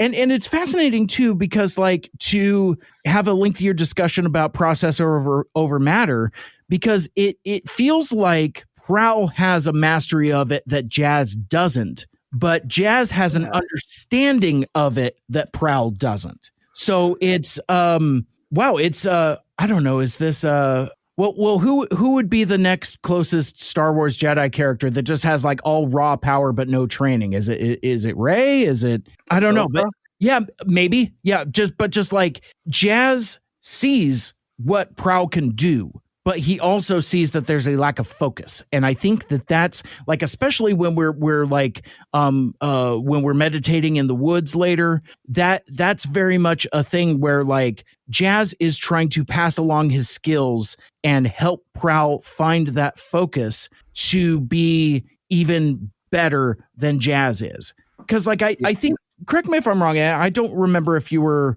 now that you mentioned it, I don't remember if you were talking about Jazz or Sentinel, but you were talking about getting to a certain level of cyber ninja, and like you could do like a little bit of processor over matter just to get by. You compared it to parallel parking. Like, you could do it, and like you could do it once, but that doesn't mean that you have mastery over it. Like, I have a driver's license. That doesn't mean that I'm clearly at one point I parallel parked. Exactly. Like I can do it. But like, maybe Prowl has the potential to be the master of all parallel parking and could just, he could just do it without even thinking about it. He doesn't need a backup camera. He doesn't need to look over his shoulder. He could just do it. He could just feel, he's just sitting there humming as he's like in downtown Detroit doing a parallel parking. He's like, yeah, for real. Well, that's great, first of all. But I also think, but this is where I get caught up a little bit, and maybe we're going too deep, but that's what we do here. I just don't know. Like, I feel like we know that Prowl is better than Jazz, and I feel like even Jazz knows Prowl's better than Jazz, because he sort of has this. Well, we haven't seen Jazz do the things that Prowl can do, and also he says that "your real deal" line. Like, I think that he knows, but it's like, is he just trying to put more of an official closure on the training for him? I don't know. I think Prowl's being really nice here, especially knowing how cocky he can get. Like, yes, does he really need Jazz's training? I don't know that he needs it. But I guess that's where I'm going with all this. I like that level to it also, because it still comes up later, but like, think about when they're in the woods and Jazz is like, oh, golly, Willikers, an Allspark fragment. Wow, gee, Willikers. And Prowl is kind of Prowl about it, and he's kind of aloof. He's like, here's the thing about this planet. Allsparks are everywhere. And it's like, yeah, I dig, as he wraps his finger around the Allspark fragment that he's conjured. It's like there is a little bit of that classic Prowl arrogance there. He conjured an Allspark fragment. Come on, guys. Like, I think we can give him his merit badge here. I think so. Well, but the point that you're making up top here is like, Master Yokotron is gone. Who can actually give that merit badge? Who can dub the I do cyber ninja, knight of Cybertopia or whatever? It's like, you are now cyber ninja, a knight of Cybertron. It's like, nobody can do that now. Yeah, exactly. And is the deleted scene Gary? Right.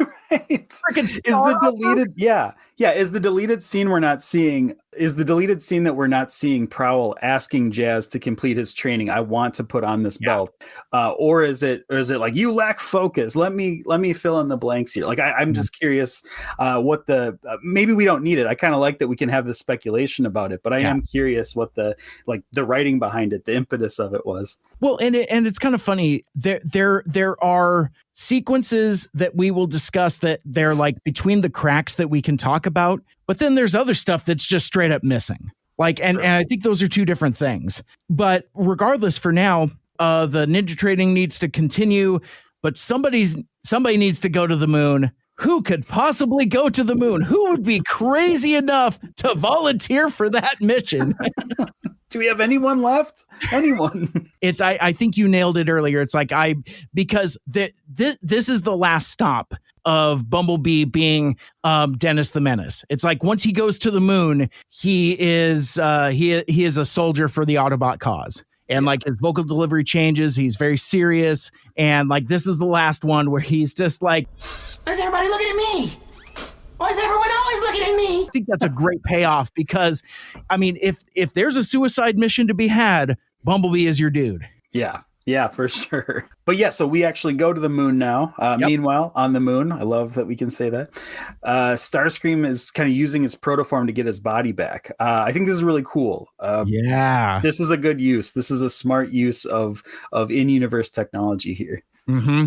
There's a lot to discuss here. First-time watcher, I've seen protoforms in this show. I've seen how they've been activated. I've seen Master Yokotron's spark being inserted into a new protoform and it being given life. But I haven't seen how a protoform can be used to imbue life into a transformer. And I think the implication here is that it's a two-step process. So it's like, you can be a protoform and, just be a soulless dummy like Master Yokotron was talking about. It's like, yeah, man, we're just gonna ship these out as cannon fodder if Project Omega fails. But then there's there's a second step where they're imbued with a spark, and then there's a third step now that we see where they are the protoform is actually added to a transformer body. Like, yeah, it's more like stem cells in this usage of it. Yeah, for sure. And the I thought we had left fluid legislation behind on Earth, but no, because like I was not anticipating this process to be so squishy, and I did like the implication to me is basically like you put the protoform in the oven and it melts and fills in the cracks, because Starscream's clone body is like a torso and arms and legs all disconnected. And basically like what happens is like the protoform kind of like T-1000s its way through the nooks and crannies and fills in the robot to the point where that process in itself is kind of weird, because now it kind of recontextualizes Cybertronian biology, in that now it's kind of, it's not necessarily organic, but it's certainly squishy. And now a transformer body is more like armor in a way. Like it's the protoform wearing a suit, essentially.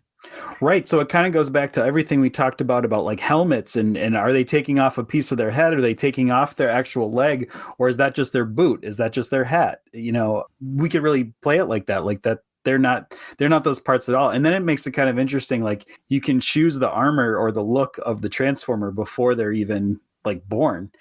Yeah. That's really interesting. But we also don't know for sure that this is the first time it's been used like this, or maybe this is the first time someone's using a protoform in this way, or we know we can do it, but it's so taboo it's never been done. Like this could be the first time anyone's done it, is when Starscream's doing it. That's a really great point, because Starscream and then later the Decepticons, I like this read a lot better, because that it could be, they're heretics. And what they're doing is unholy and wrong. And I'm kind of glad that TFA doesn't bother with the existential perspective of like, well, if this is the bastardized version of how Cybertronian life is born, how is it supposed to go? Like, is there like a factory where it's like an assembly line where it's protoforms and there's like people on the line like inserting sparks into them and to where the line continues and they're like dropped into bodies or something like that? Yeah, actually, this kind of if this read on it would recontextualize the entire Yokitron episode, because we kind of talked about like, well, they were protecting the vault of protoforms because they didn't want all these bots to get woken up just to be soldiers. But maybe they were more nervous about the Autobot like using the protoforms as to clone Omega Supreme, and to make, maybe this was originally like an Autobot plan, and it was less about like waking them up to be soldiers and more like they're not going to be woken up at all. They're just going to be used for like their DNA to create these clones.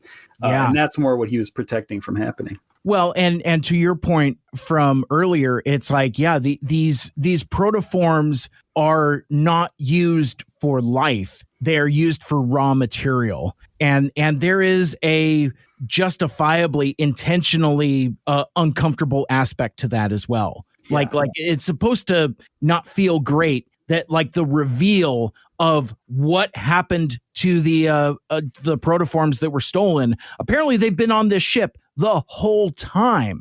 Like, so you have that as a mind fuck also, but then also just that, it's just, just raw material, just thrown in all these Starscream bodies. And we know that that's Yokitron's biggest hang up, right? Like he's in his last breaths, he scolds Prowl for doing that exact thing.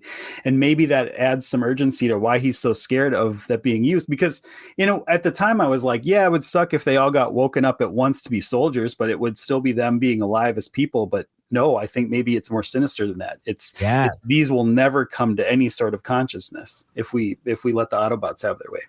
Yeah. And ironically enough, the Decepticons end up doing the same thing that Master Yokitron, like I love that read, that he saw could happen. Yeah. He saw the wartime effort of it before anyone. And it's like, I just got to keep a cap on this. Yep. Yep, and I have to make a whole goddamn core of weird foreign territory exclusive characters to protect this vault. Yes. We need a Sky Gary here for sure. Exactly, and the world of tomorrow. But like this, regardless, the imagery of this Starscream clone being reawakened is pretty cool. Like, you get to see a lot of like internal mechanism. Like he opens it up like a cockpit basically and sticks the protoform dude in there. And it also sort of reminded me of an Iron Maiden. Yes, sort of the imagery there too, like a Cybertronian Iron Maiden. Oh, I like that Cybertronian Iron Maiden. Give me that now. Oh, that sounds good too. I like that. Iron Maiden. Excellent. Execute them. Bogus. But like there's a couple things here. Like again, it's a cartoon, and I just love the imagery of Starscream's head being manually screwed onto the body. That's fun. But this definitely makes it into my G1 score here. When Starscream awakes in his body, he says something to the effect of, So nice to have a real body again. That's we're just doing Starscream's ghost from season 3. Because like when Starscream's ghost is, like making mischief and, possessing fools, he says that after he possesses Cyclonus. It's nice to have a body again.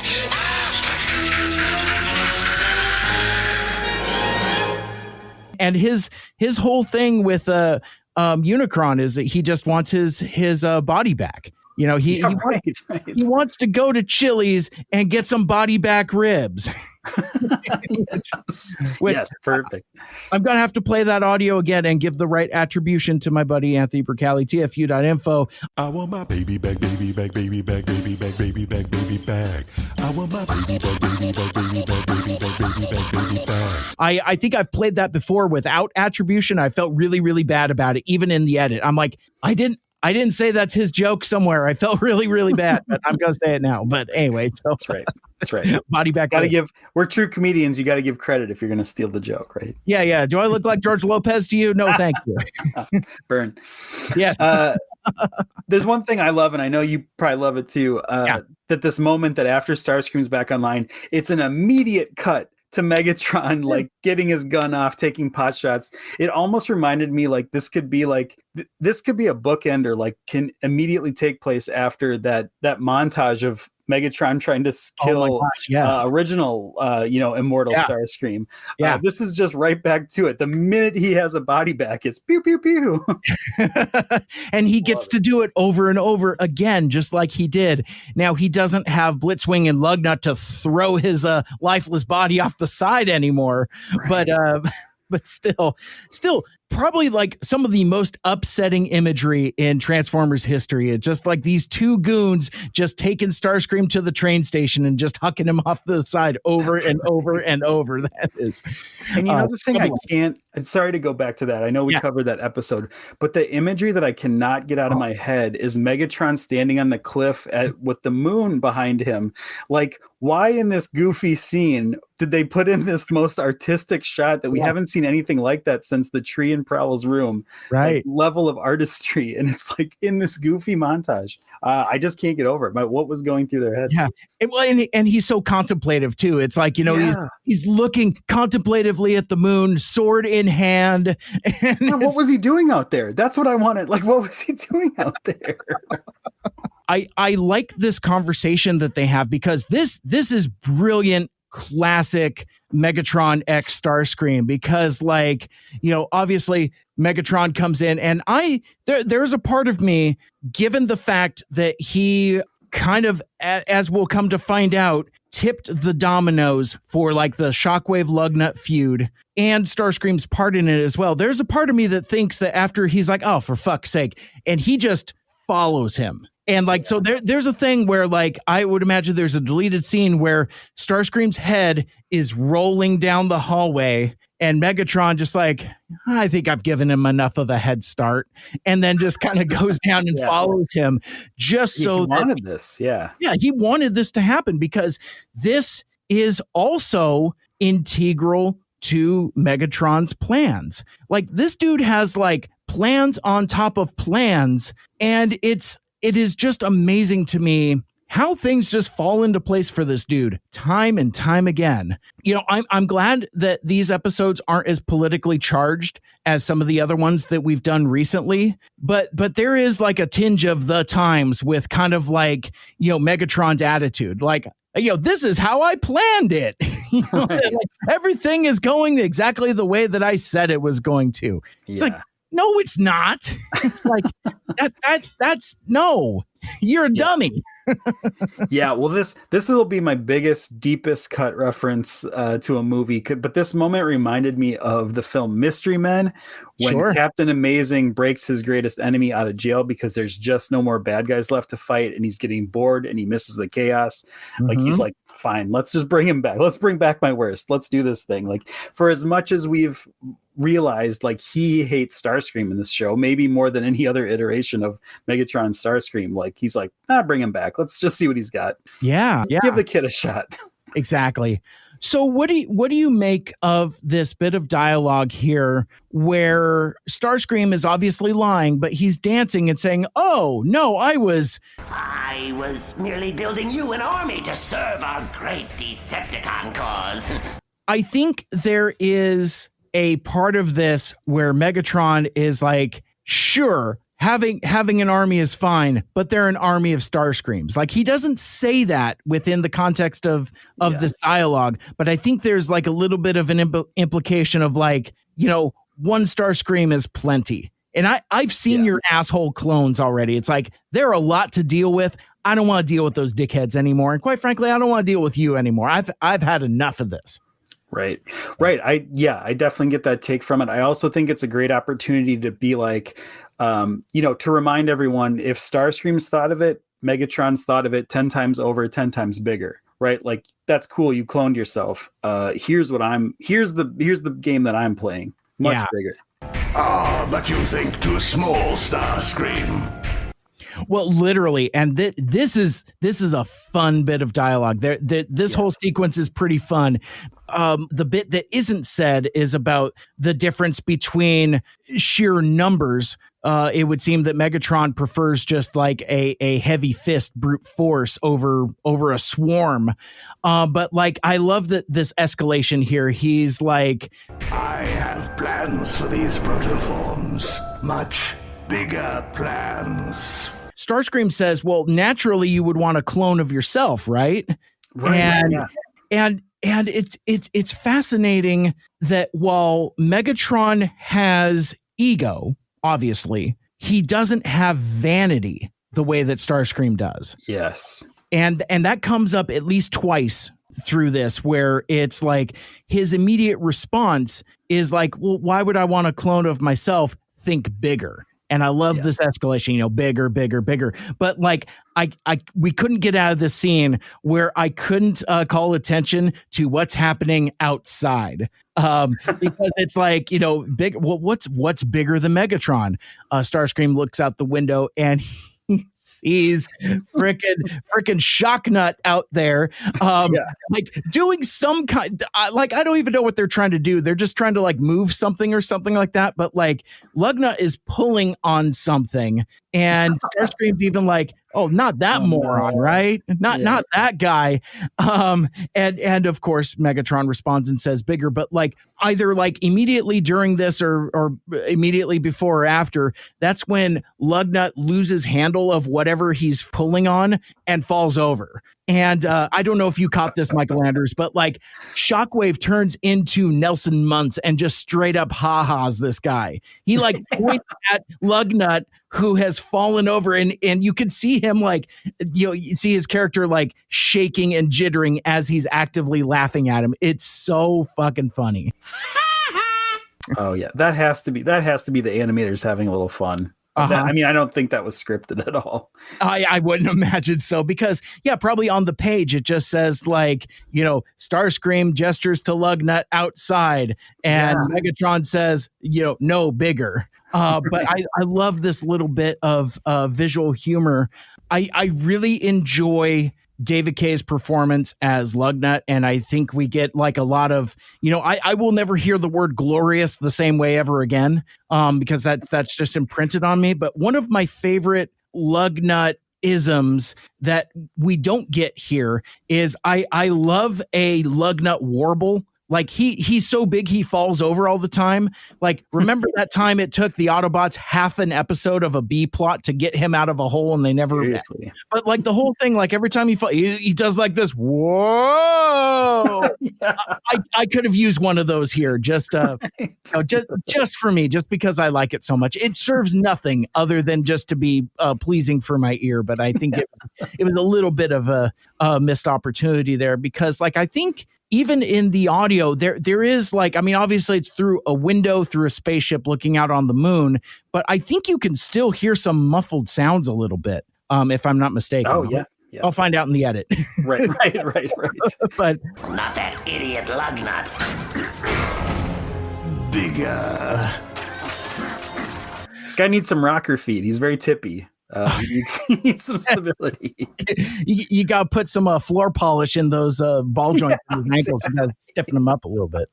Top heavy. Yeah, it's all there. Yes. Yeah, exactly. So we find out here that Megatron is army building and this is a line from the TF Wiki we find out here that Megatron is army building in the Supreme class range. I took that twice and I still messed it up. Right. Leave it all in. Leave it all in. It's like, my Vangelis all of a sudden talking about Omega Supreme all of a sudden. Come on, man. But anyway, that was a line in the TF Wiki that I thought was kind of funny. But I like that the implication here is that we're just doing Omega clones. And it's funny though, because like they've already built them. That's the weird thing. Yeah. And so it's like, how much time has passed? How long has this project been going on?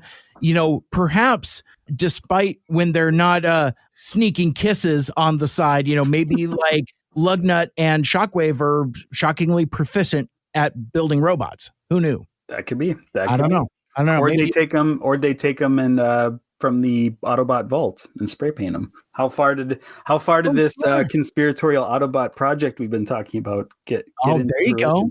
There you go. I like that. So there's a handful of things revealed here. Obviously, we know now that this is what's become of the protoforms that Lockdown stole in 5 servos. That this is his original sin. He betrayed Master Yokitron, took the protoforms, and as we discussed before, they've been on this crashed ship the whole time. And there's a part of me that wonders what that story is. Like, it's been so long. Do we know what the story is of the crashed Decepticon ship on the moon? I'm just thinking of like the beginning of Dark of the Moon, and I know that's not how this goes. I don't think we know it from the actual cartoon. Okay. I think it's one of the things that are filled in that limited comic run, The Arrival. Oh, sure. I think there's some hinting at it in there. I'm not 100% sure what it is. But either way, there's a sort of, for our purposes, there's a delicious irony here of, I think this battle to like keep him from these protoforms, keep Megatron from the protoforms. He like Megatron wakes up on the Earth where these have crash landed, right? Like shit, for all they tried to do and for all them trying to keep him apart. And maybe that's why Megatron's like been so cocky this whole time. Maybe he, bummer he woke up as only a head and a hand, but he was just like, I got time. My thing's right there. The thing I need to search the entire galaxy for, right there. Yeah, so they've had these protoforms the entire time. And again, like we're getting at, how deep does it go? How deep does this conspiracy go? What was the plan? Where were they going? It's like there's this almost begs more questions than answers, because like I think within the context of this episode, I almost thought it was a discovery of Starscream and Starscream alone that like, oh, well, I could just use this secret stash of protoforms to, activate my clones. And Megatron's like, yes, I have now followed you to your secret stash of clones. Well, now I will use this technology and these protoforms for my purposes. Right. But that's not the case, because that was kind of, Megatron had these the whole time. Right. Yeah. Well, I think there's an implication here that they needed the Omega Supreme stuff to fall into place too.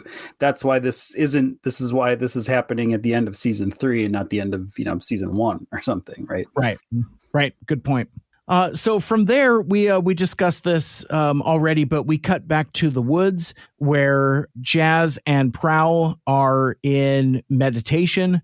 Jazz is trying to get Prowl to commune with the Allspark, and this is the sequence we discussed earlier where Jazz says, "The Allspark ain't just in your circuits, dig. It's grooving all around us. Reach out and touch it." Reach out, touch space. Right, and it's a beautifully animated scene, by the way. It is. The trees in the background, the sort of like glossy nature, like you can almost, before the Allspark fragment appears, you can almost feel like there is something in the air differently here. Absolutely. And as we discussed before, Prowl manifests, literally just conjures a sizable Allspark fragment and says over his shoulder that, it's like... You forget, on this planet, the Allspark literally is grooving all around us. And didn't you get the vibe? I mean, I got this vibe a little bit throughout this whole show, but when things are like glowing like this Allspark fragment, it really has that kind of old school, like putting the cell over a light box kind of a feel that you get a lot in, the 86 movie, right? Of like, you're actually seeing like glowing paint. I really got that vibe from any time we're doing like Allspark and processor over matter stuff. Definitely. So from there, Bumblebee is on the moon. He is transwarped onto the moon. He is sneaking around. And this sequence is kind of fun because like you get kind of Bumblebee being sneaky, but also not being particularly good at it. Like he has one job. All he has to do is plant this transmitter and leave. And I did like this gag here, and I didn't pick up on it at first, but like, he has like the plasma dynamic thruster and he's just like storing it in his backpack. And I'm like, what is that? Because like, I think in various episodes, we've seen that item change size and shape a couple times. Like there was at one point when Lugnut had it and they discovered it, attached to Omega Supreme, and it's huge. It's almost as big as Lugnut, but now it's small enough to where Bumblebee can just throw it in his little knapsack there. Yeah. Well, yeah. And I want to talk about the backpack for a minute because it's cool. And it's kind of reminds me in the same vein of like how Bulkhead can make a chair for himself. He's got this little backpack. And then the added layer that like his human mode has a backpack. Like he's a little boy with a backpack. So like that's actually fitting into his character. I just thought that was a cool little callback. Yeah. Well, and he's off to school as we're going to find out in just a little bit here. But first, this is kind of eerie. Like when he runs into Shockwave. Yes. And you forget for a sec that like Lugnut, I mean, geez, I've done that a couple times now because they both start with L, I guess. Lugnut, long arm. And they're fucking. So. Yes, aggressively and unending, sloppy, nasty. Talk about getting a warble. We know why you want that warble now. Yeah, climb that like a ladder. My God. So turns out, Lugnut into the folks of stature. He's like, a giantess. Perfect. Height is important. Yes, climb that like a ladder.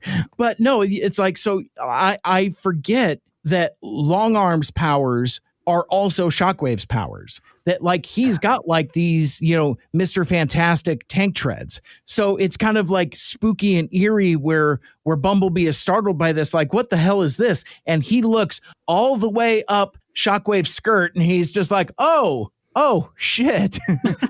and is startled by it. And it is kind of like distressing because I mean, obviously it's a cartoon, it's animated, but it's like, yeah, I mean, like it goes all the way up seemingly without limit. Like what are the limits of how far long arm / Shockwave can stretch? It's interesting. Yeah. Well, I think this is one, and I keep going back to that brilliant thing that Brian said, Ryan from APOD DCast said, that like there's so much that you can forgive for being a cartoon here that he wouldn't forgive in like Beast Wars, for example.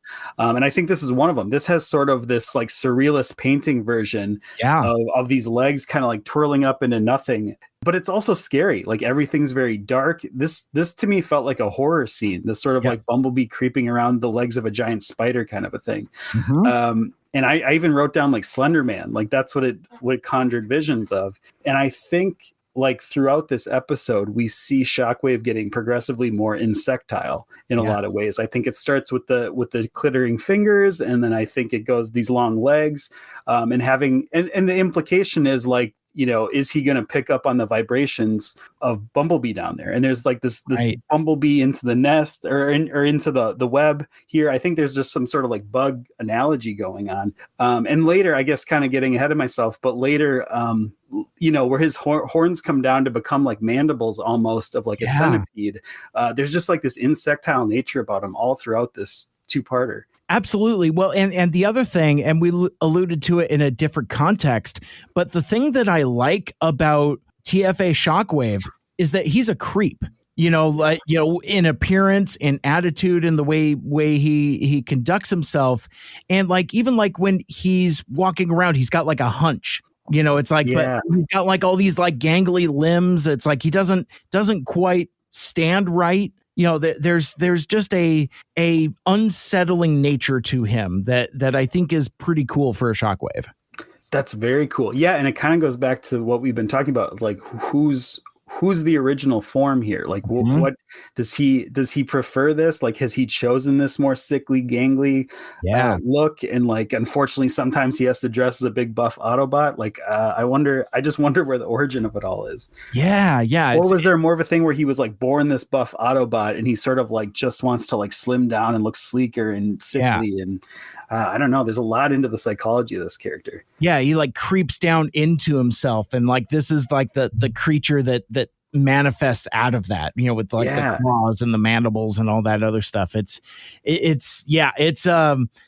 interesting, but I also like here that Shockwave is completely oblivious. He's just been like, I've been working on the railroad. You know, just like, you know, he's just like taking all these like raw materials off of the ship, and it took me a few to figure out what's happening here. I believe I would imagine that they're just gathering raw materials for the clones, even though we see them, you know, kind of like built already.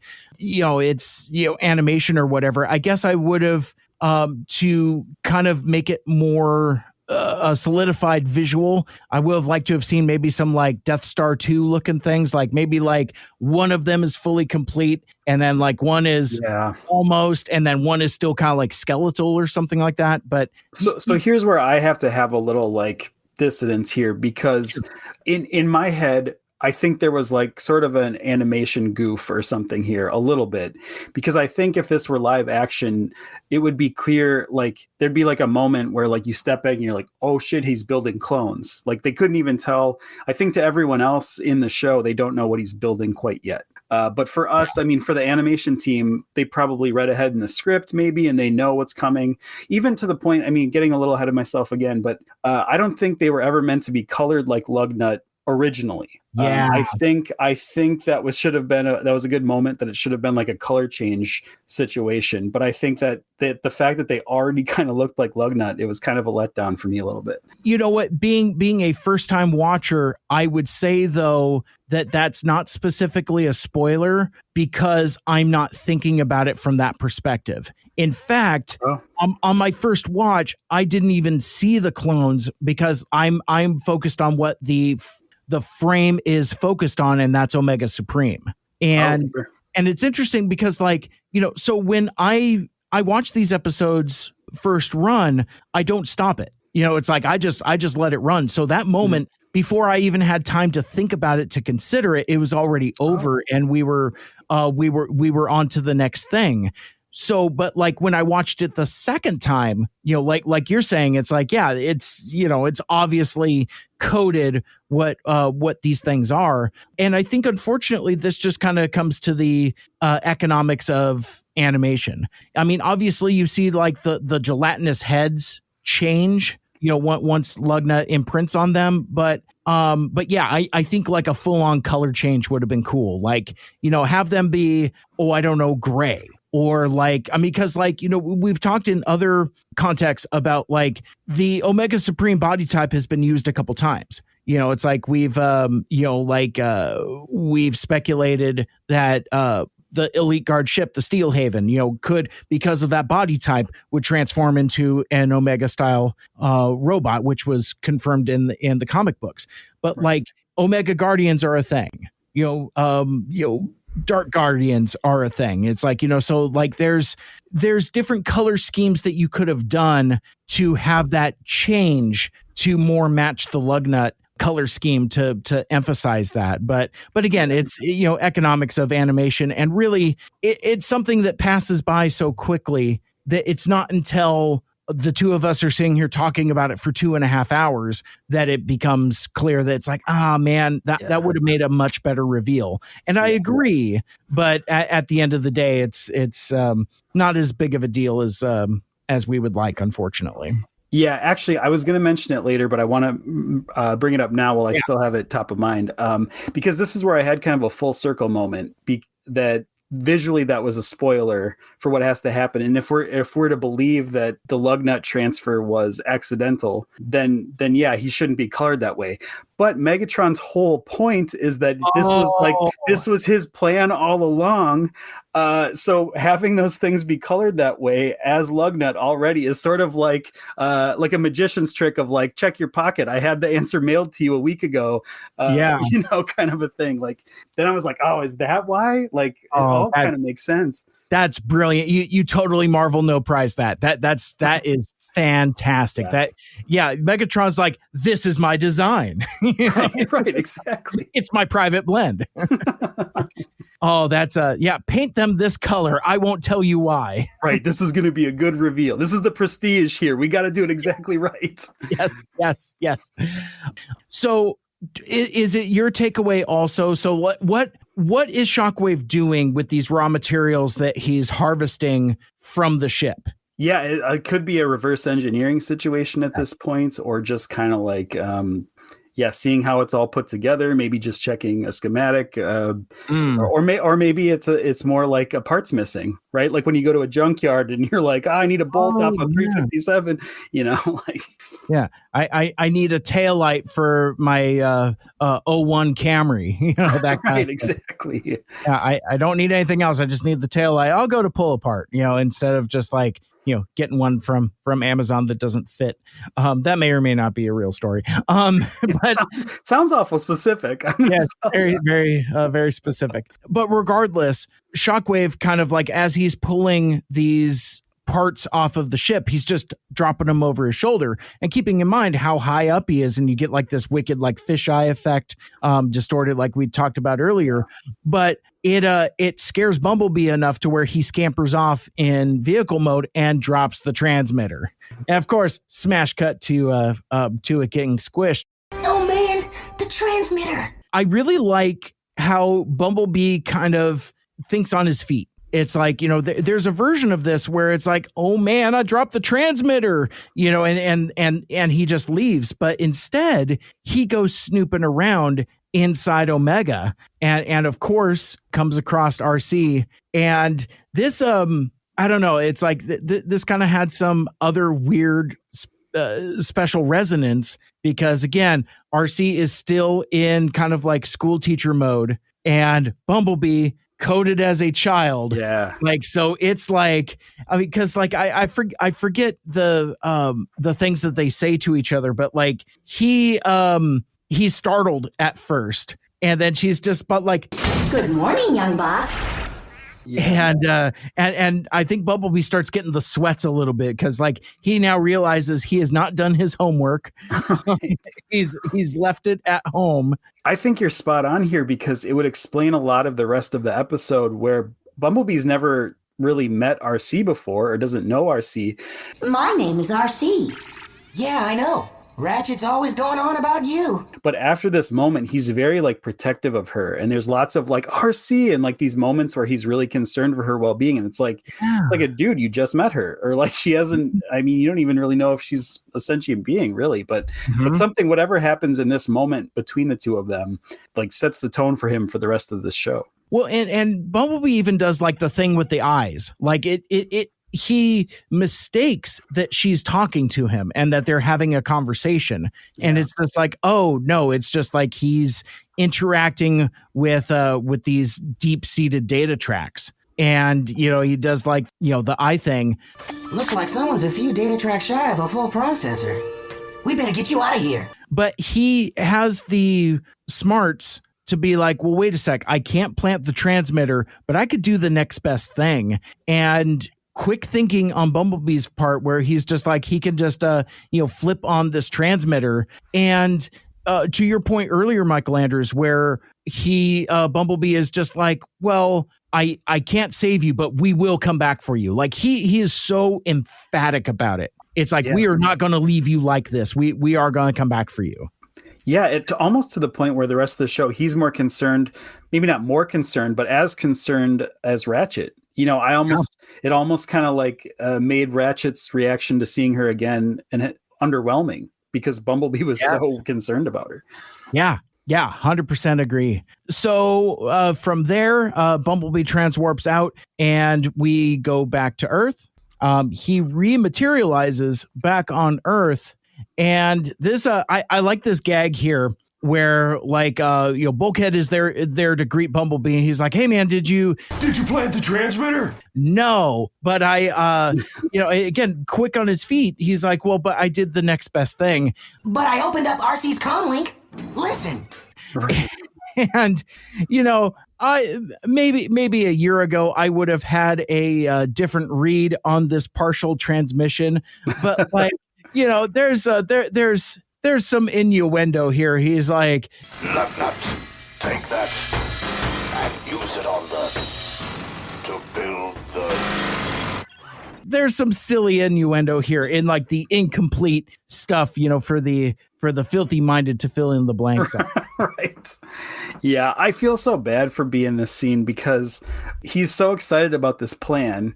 And then when he gets back and he's like, no, but look what I did. And it's just like this sort of staticky, like, and it's just like, oh man, I feel like I've been there. I've been Bumblebee at that point. It's like, I just had this great idea. Look at this. And it's just like, doesn't really work. Yep.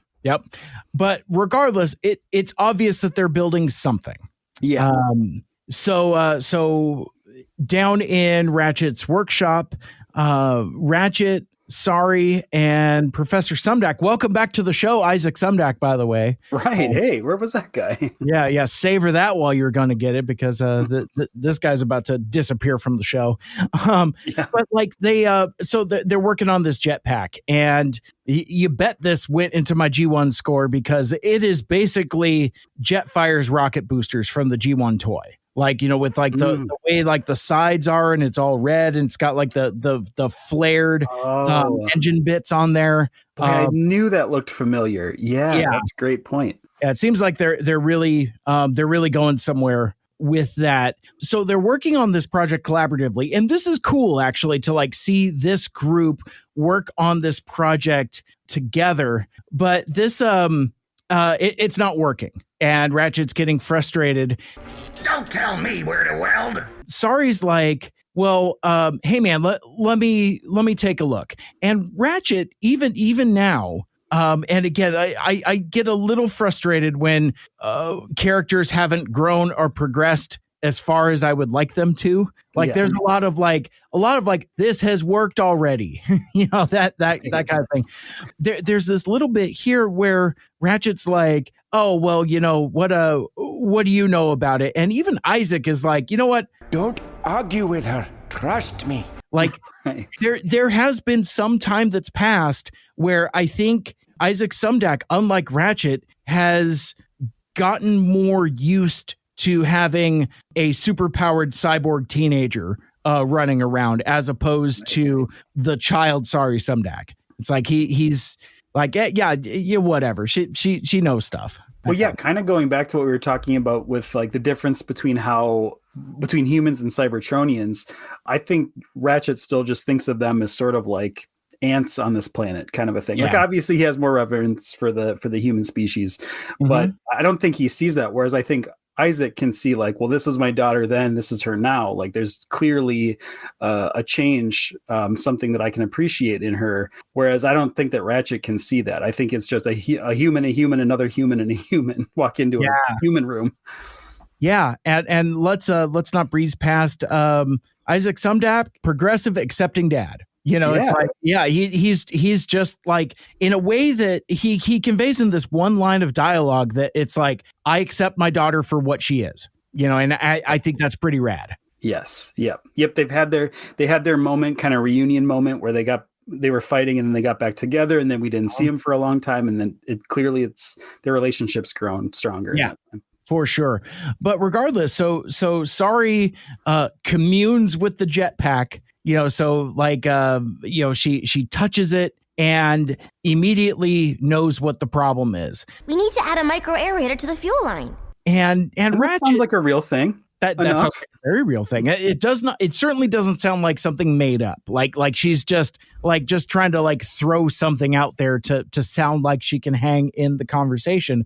But even so, Ratchet is skeptical, and he's like, "Oh well, I suppose the rocket boosters told you that." And she's like, "Yeah, I mean, pretty much." Right. I've nicknamed it her machine learning. I think that's very clever on my part, because she's like learning from these machines and learning to be one at the same time. That's pretty cool. Yeah. And she, one of the things I've said in previous episodes where we've seen that this is Sorry now, that she's a teenager, but also that she's, she's a member of the superhuman samurai cyber squad. Yeah. Right. And like, she's very at ease with it. And I wish that like, if there was like one more episode of season 3, I would have liked to have seen at least one adventure of teen angst, where it's like, I mean, obviously you see a lot of that in Transwarped, and I'm sure for the economy of storytelling on like the whiteboard in the writer's room, they're like, well, we did that already. I'm like, yeah, but we don't see her again until the Christmas episode. Right. And like, by the time we get to the Christmas episode, she's there's no conflict. There's no angst. I need like one adventure of her, like just a fan zone level adventure. Fan zone, carried some weight for this show. Yeah. And that's the thing. Maybe for as much Sorry Sumdac as we got in season 1 and in season 2, whether, if not being the primary focus, at least being the secondary focus, there is no teenage Sorry Sumdac solo adventure. And I'm sad for that. Like I could have used that. 100%. Yeah. But regardless, I do like that she is comfortable with her abilities to the point where it's like, no, I could, as much as she was reliant on the key when she was a child, she's now at ease with her like telepathy. I almost said technokinesis, but that's different. That's moving stuff. Right. She's not moving stuff, but where she can like empath with machines and stuff. That's it's a cool ability, and she uses it pretty often, and she's pretty good at it. But yeah, is this first scene with where she does this, is this where Ratchet kind of takes credit for the like repeats the exact thing that she says? Yes. Like, hey, maybe we should try this. Well, and it's funny because like it happens so quickly, because it's like, oh, well, I suppose the machine told you that. Shrug, yeah. And he's like, well, that's so dumb. That's the most ridiculous thing. Looks under the hood, loots. Wait, I've got it. You know what we need? Yeah. We'll add a micro aerator to the fuel line. In the TF Wiki, they say he's either a glory hog or going senile, possibly both.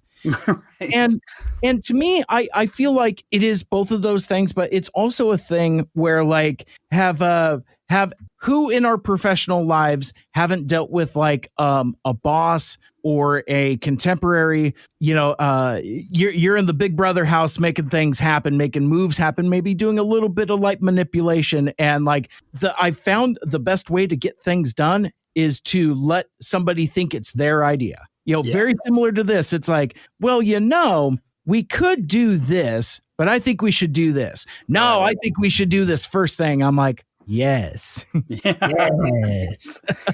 100%. That's smart on Sari's part. I wish that the scene was played a little more like that scene in Star Wars when C-3PO tells him what's wrong with the Falcon, and Han Solo's like kind of like sends him out of there and then leans into Chewie. Is like, hey, like, maybe you better check that. I wish it would have been more like that. Yeah. They send Sari out of the room and Ratchet's like, maybe we better check that micro aerator.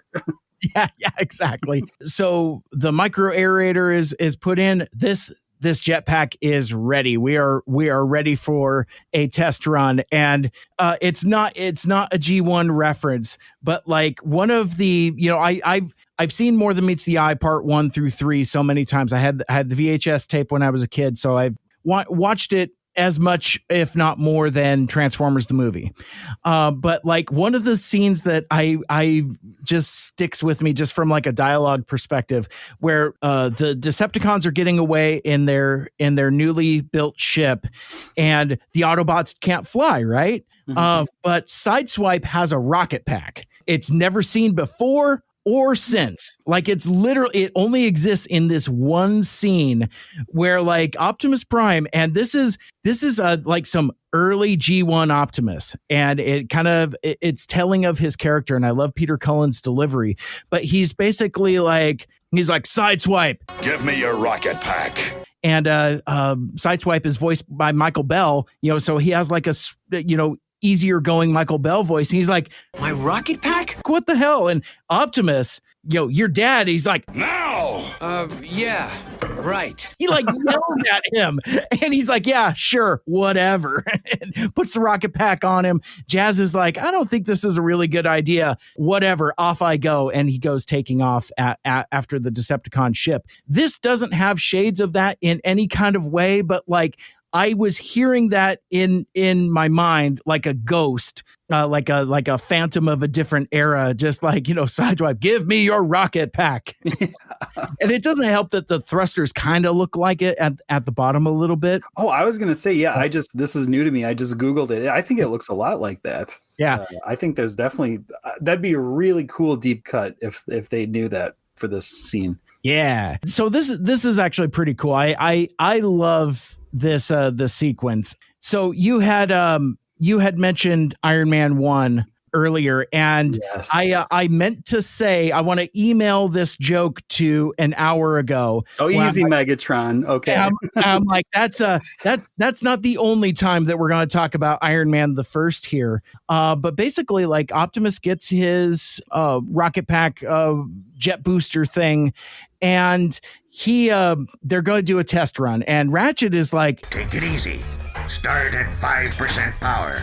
And bam, Optimus takes off, and this whole sequence is cool. I mean, like the entire stretch of all of it is pretty great, because the thing that I will come back to more than once is that even when Optimus is losing control and he crashes down and all that stuff, the feeling isn't fear, it's elation. This is fun, and it is not something that you see enough in Transformers fiction, where you get to see Optimus Prime having fun. He loves this. He genuinely loves having the power of flight, and for his part, he doesn't try to hide it either. He is exhilarated. Yeah, I love this whole sequence. Mm-hmm.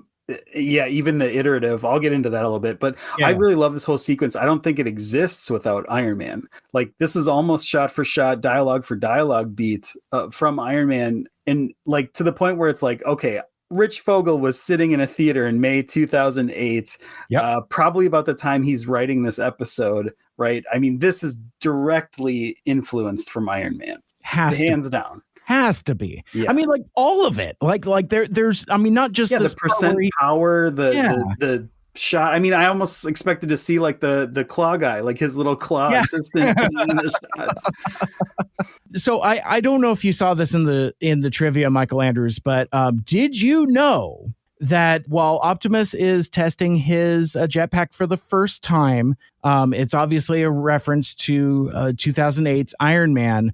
This is from the TF Wiki I'm reading from. As he starts out using only a tiny percentage of the pack's power and still winds up shooting off out of control, when he achieves successful flight on his next test, he's also just as elated as Stark was. Amusingly, this isn't even the first time David Kaye has played the part of Iron Man, having voiced the character in the Fantastic Four: World's Greatest Heroes animated series. Oh, wow. I didn't know that. That's awesome. So it's I mean, it's a stretch, but I love that basically like he played Tony Stark, Iron Man in a Fantastic Four cartoon, which I wasn't familiar with this one. It ran like 26 episodes. It may or may not be available on Disney Plus. I haven't dug it up and found it yet, but it looks very contemporary because like it was written by Craig Kyle and Christopher Yost, who I know from like Marvel Comics. This series is kind of like a real blind spot for me at a time where Fantastic Four are about to be on the come up again, taking those first steps. But we spent so much time talking about like the Iron Man-ness of it and the sleuths at TF Wiki figuring it out that this isn't the first time David Kaye has played Iron Man. So I thought that was I thought that was a really cool connection there. Oh yeah, and he has to be tapping into that a little bit. Very much so. I mean, this show is 2006. I mean, it's still top of. It's not like something so far back in his career he wouldn't like remember it. This has to be. I think he probably, like the rest of us, saw Iron Man, and that he's taking a little bit of Robert Downey Jr.'s approach to Tony Stark in this Very scene much so. For Optimus. But I bet he also is taking away from his time as his own time as Tony Stark. Mm-hmm. Yeah, now I want to hunt down those episodes. I don't know how many times he appears as Tony Stark. It's a Fantastic Four show, so it's probably like much like the 90s Spider-Man show. It's probably like an episode, maybe two. Sure. But that would be fun to track down. Because in my mind, I can imagine what kind of like a David Kaye, Tony Stark by way of RDJ type of thing. Yeah. Like, thrown through the David Kaye filter. So yeah, that could be a lot of fun. Right. So, welcome to Stark Enterprises. To what do I owe the honor? Yeah. So kind of going back to this scene though, like I really like he's ping-ponging around New Detroit, buzzing the tower. I love it. And while this is going on, there's this great moment between Sari and Ratchet with like the stabilizers. Like I love that bit. And then we go right into this take 2 where they're adding wings. Smash cut. I just wanted to put in this whole thing because I really like, as I kind of hinted at, I like this iterative version because there's a version of this where that didn't happen, where it just cuts from him being like, I need an upgrade. And then the next time you see him, he's got wings and he looks cool and it's just to sell a toy. I like that they actually worked the iteration of the designing into the show, like from a technical kind of engineering standpoint. Like that really excites me. At the same time, I think it's great to show. I also think it shows like a little mini character arc for Sari kind of coming around, not only using her ability, but them accepting it. Because the second time we see Ratchet make the adjustments, he's just like, yep, go with it. Like the girl's right kind of a thing. Yeah. Women in STEM. Yeah. That's what I'm all about it. Yeah. And he's just like, yeah, let's open it up. Like, and again, you get that, that jubilation, that glee, the fact that he loves this, he's saying things like, excellent and yes and all this stuff. And it's like, and before we get into the flashback here, but like, because that's what triggers it. it's like, he is like, I mean, he even does like a Superman pose at one point, and that's kind of what triggers the flashback. But before we get into that, some more trivia for us here. Well, so the TF Wiki kind of like breaks it down in a way that I would have a harder time, because I recognize the wings, I would take it as the same way the write-up in TF Wiki does, as I took it as kind of like, Optimus Prime super mode from Transformers Cybertron. Optimus Prime Super Mode!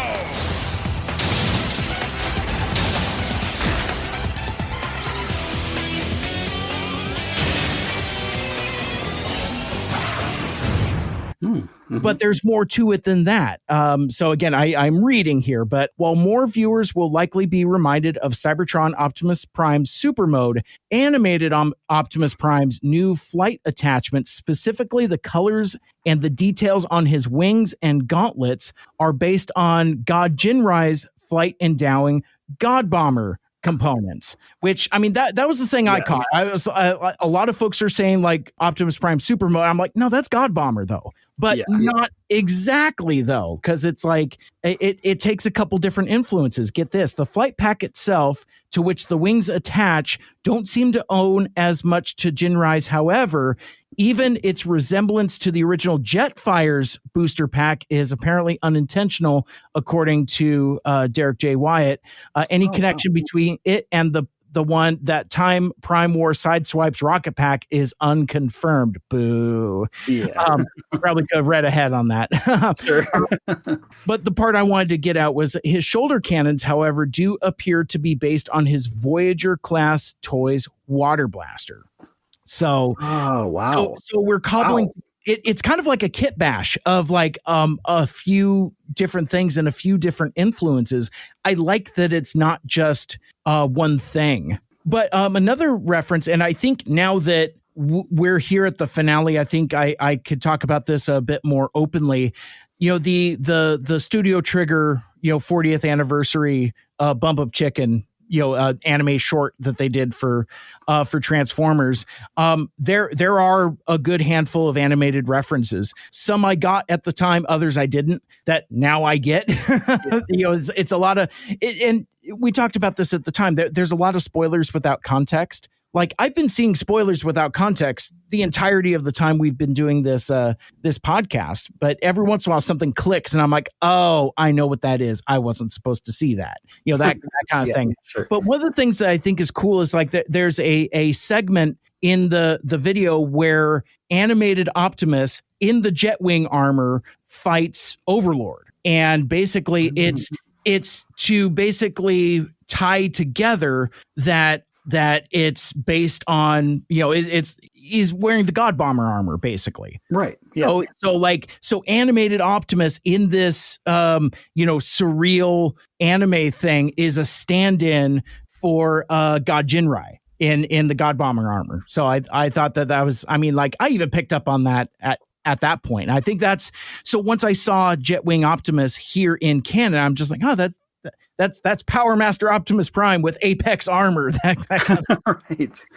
That's so crazy. Actually, like now I can see it. Now I can really see that that's a reference to that, and boo on me for not picking that up, because apparently that's my favorite version of Transformers. Right? God. Oh. Well, myself for that. And it's so funny because I haven't seen a stitch of Master Force. I've never watched any of it, but I know it from like the toys. And like some my first encounter with these characters and concepts is from like the little Takara SCF figures, the little PVC guys. So it's like I'm seeing like characters like Jinrai and who else? Like, like Diatlas and Lio Kaiser and, all these other exotic assholes that, that kids in 2003 didn't know what the hell these were, unless you were like a student of the Japanese exclusive sequel series and whatnot. But like, around that time, Toys R Us was doing like G1 reissues. Like, they reissued like Ultra Magnus and the Jets and all that other stuff. But like when they reissued Power Master Optimus Prime, it was with the God Bomber armor. and something that had never been released domestically before. So I remember, being like a late teen. No, I was in my 20s, but I'm just like, what the fuck is this? This isn't Power Master Optimus Prime. This like what's all these extra like wings and shit? Because basically, like, God Bomber is like extra stuff that you throw on top of Power Master Optimus Prime, which, I mean, think of that turducken of a toy. Oh, yeah. I mean, it's just stuff stacked on top of stuff. Yeah. But anyway, so they came up with because obviously you can't call something God Jinrai, you can't call it God Bomber. So basically what the name Hasbro came up with was Power Master Optimus Prime in Apex armor. So like that. So that's and like there was a little figurine of that guy as well. But anyway, that's a very, very, very, very long way to go about, like, just kind of like, yes, I was spoiled on Jetwing Optimus before this episode. I've seen him. I seen him before I saw that upgrade kit. But now that I've seen this episode, I want to pick up a second Legacy animated Optimus, and I want to get that upgrade kit because like we discussed, not only is it the wings, but all of that stuff collapses down and becomes a trailer. Yeah. So it is a feat of engineering. I'm sure it's a lot of really cool. But still looks cool. Well, and that's part of the reason why I think I missed the Master Force reference, because I was thinking forward ahead of, like, this is very much like the Optimus we see in Dark of the Moon that has the flight tech, like where the trailer comes apart and does everything. And I was like, that has to be from this. That has to be taking design cues from this. But this kind of goes back to, I'm really glad this came up, because this kind of goes back to like something I've been hinting around this in our entire run, basically, is that I don't really get caught up on like the confirmed or denied artistic things, because I just think human brains are like this sponge, and somewhere at some point saw this toy or remembered this episode, a glimpse of this. This happens all the time with like writers and artists. Like they took something from their past that they saw a billion years ago, and it's still up in their brain, and someone's talking about Transformers now and flying an Optimus, and it comes out. Like, that's all up there. So I don't think anyone can confirm or deny that these things went into it. That these weren't like references to certain things, because I think it's just all part of this DNA of stuff you remember from the past. Yeah. I'm probably getting really like philosophical here as we talk about it, but I just think that comes up in my writing all the time too, where like I'll write this scene, and then like 2 weeks after the book is published, I watch an 80s movie from my childhood, and it's like the same thing. And I'm like, oh fuck, I haven't literally watched this in 30 years, but this came out in my writing somehow. Yeah. Yeah, it's really kind of a crazy phenomenon, and I think we see it a lot in Transformers, and I think I've talked about it too, where like a lot of people, I think a lot of the live action movies, maybe they didn't specifically reference this, but they must have seen it somewhere, because they're taking from this sort of ubiquitously without crediting Transformers Animated, but so much of it is appearing in other media and comics and movies. Well, and we've discussed before how much of this is just shareware. Because like I'm sure at like Hasbro HQ, there's got to be like storyboards pinned on walls, and I don't know how closely knit the live action team was to the animated team. From what I understand from some of the stuff that's been talked about at TF cons and whatnot, is that animated was pretty isolated, and Hasbro just pretty much kind of left them alone. That's how you get some of this stuff. They were just kind of left to run amok while they're off making movies with Paramount. So right, exactly. Yeah, I really wonder, because like it can't be a situation where these teams independently land on the same thing, can it? That's impossible. Yeah, and this is kind of an aside too, but I had maybe this whole theory comes around because at TFCon in a panel I was asking Rick Alvarez a question. It was specifically, he was answering questions about like his involvement on the live action movies, and I asked if in Revenge of the Fallen, when Ratchet teams up with Jolt, and Jolt is a minicon from Armada, a name of a minicon Armada. He uses Jolt to sort of like supercharge and connect Jetfire to Optimus. And Jetfire connecting to Optimus is something that happens in Armada. And I just I just couldn't get over that like a named Minicon was helping these two connect PowerLink. I just thought that had to be like a thing to that. And he said no. He's like, nope, hadn't thought of that before today. And I was just like, oh, come on. Yeah. I mean, why did you even need to have Jolt in that at all? Ratchet, they could have had like Ratchet do it or something. Like, why even invent this character of Jolt to do this if there was no reference to Armada whatsoever? Well, because they wanted to sell cars. Because remember, Jolt's alternate mode is an EV. It's like is it what, like a Chevy Volt? Oh, it's a Volt. Yeah. Oh, that could be. Yeah. Jolt is a Volt. Wow, that's okay.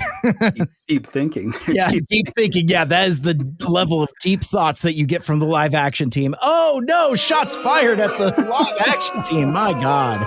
But how do you have someone like Rick Alvarez and Aaron Archer, who is the embodiment of Transformers Armada? How are you going to tell me there's no connective tissue between Jolt connecting Optimus and Jetfire? Come on.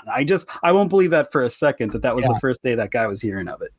There's there are folks listening to this podcast right now who are just doing that meme with the darting eyes, just going back and forth and back and forth. Yeah, probably. And it's like, and that's that kind of answers itself. Yeah, for sure. But this test flight is successful. Optimus is having the time of his life, and I love this close up on his face, because like you could see the joy on it. He's very happy, but then like, I mean, it's a blink and you miss it. I obviously didn't see it the first time through, but like his smile bends a little bit, turns into not like a full on frown, but it's just like he loses a little bit of it as we dip into a flashback. And as we know, nothing good happens in a flashback. Well, and I'll double down that even the animation of that kind of sad smirk, it's while it's fading into the flashback. It's literally crossed over with the new animation cell. Yeah. And so it really is literally a blink and you'll miss it. Yeah. It's crossfaded really well. It's nice. But we get this nice scene. I guess I have to walk back my statement of nothing good happens in a flashback, because this goes on a inspirational note, I think. Yeah. Where basically Ultra Magnus and Optimus are going down this hallway. They're catching up. It's obvious some time has passed. I always knew you had a special spark, Optimus, and your stellar cycles of service have more than proven it. And now the Magnus is able to pull some strings and says, well, we can't let you into the elite guard. We would like to offer you a command. Yes. And a title in this next moment. Yes. This is a huge scene, because this is something we've speculated with pretty much, the APDC guys when they come on just about every episode. It's like, what is we keep seeing that he was like this washout and this dethroned, and is it just an honorific? How did they call him Prime? His team calls him Prime. Yep. But everything we're seeing is like, he's not a Prime. But then here we see like, all right, I'm giving you the title back. Congratulations, Optimus Prime. So maybe what we're seeing is like, maybe this is right after the trial. They walk out and they're like, before I put any of this paperwork in, I'm making you a Prime, and then I'm throwing you out. Oh, see, I like that. I like that read on it also. I read it a little differently at first, but I like your version better. Because like I was thinking like time has passed, but Yeah, and I don't. Maybe it's not instantly right after, but I do feel like it's before the paperwork has gone through that Ultra Magnus is like, I can do this one last thing for you. I can pad your resume in this one last way. Yeah, I like that. I like that. So regardless, Ultra Magnus congratulates Optimus, calls him Optimus Prime, and it's a nice warm moment between the two. Because like, we had discussed already, it's like Ultra Magnus does have an affinity for Optimus in a way that we've never seen before. And you could tell that it's like, okay, well, I'm going to give you a small chance. It's an incredibly small chance, but here you go. I can trust you with command again. That kind of thing. Yeah. It's really very nice. It's very nice. But then, in Optimus, he's like, golly willikers, my own ship. This is so cool. He's got the fuzzies for sure. Yeah, for sure. But then, you just see this rusted out rust heap. That doesn't work. But anyway, it's just like, and it's fascinating to what we know as the audience knows now. We know that this is Omega Supreme. And there's a melancholy and sadness to realize that, the hero of the war is now just a forgotten relic, this rust bucket, this broke dick Millennium Falcon. That this group of washed out weirdos. Because we talked about this back in the first episode. It's like, what is with this motley crew? It's like you have this PTSD doctor, you have like these two nitwit kids from boot camp, and the elite guard washout. It's like, what a team to send out into the universe to maintain your space bridges. Yeah. Well, are you enough of a fan of Firefly to pick up how much this is like the episode? There's an episode of Firefly called Out of Gas. And it shows how all the crew comes together, to the crew of the Serenity. And I was like, oh, this just turned into that. This is kind of a little like origin story for all of them. So where I kind of wrongly assumed it was like, oh, these are all going to be Optimus flashbacks. It's not really. It's more flashbacks of like how they all kind of came together. Yeah.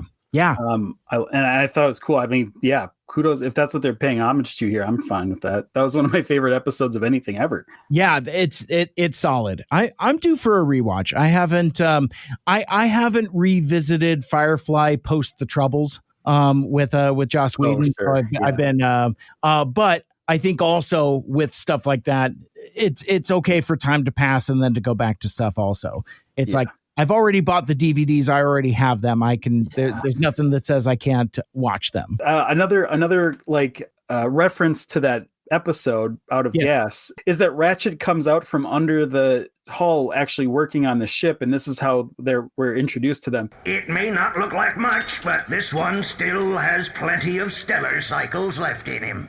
That was super reminiscent of that episode where when you're introduced to the mechanic, he like kind of comes out of the woodwork, out from under the thing. He's got the grease on him. I just thought that was like, how could a heavy-handed reference to that show at that point? But what I love about this moment is like, this answers, I don't even know if it answers questions, because I think we've kind of accepted that like either Ratchet's on the team because he's a medic, or Ratchet's on the team because he's burnt out of his career and just wants some blue collar work to finish out his days. But actually he's there because he's uniquely suited to work on Omega Supreme. This all like kind of makes sense now. Like he's there because he's kind of the only one that can do this work.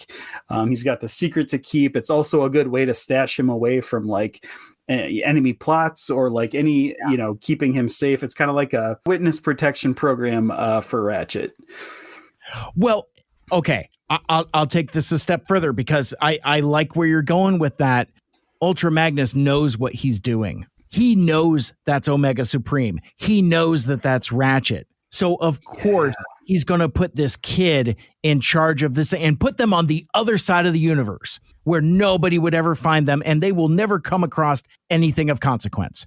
Surely they'll never encounter the Allspark. No, it's not like they're going to find the Allspark in their adventures. No, they just put them on the other side of the universe where we don't have to deal with them. We don't have to deal with the fallout of Project Omega. We don't have to deal with Ratchet's PTSD. We don't need to worry about this guy walking around and talking, to the civilian population, because we've told them how the war ended. Oh no, Omega bravely fell in battle.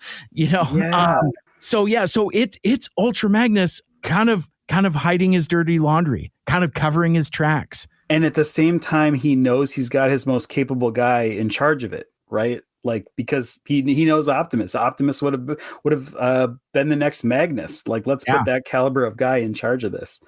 That's great. And that also, like, this also ties back into that very first scene we see where he's like, Sentinel put Ultra Magnus on the phone and shows him the Allspark. Like even the fact that he was calling for Ultra Magnus directly.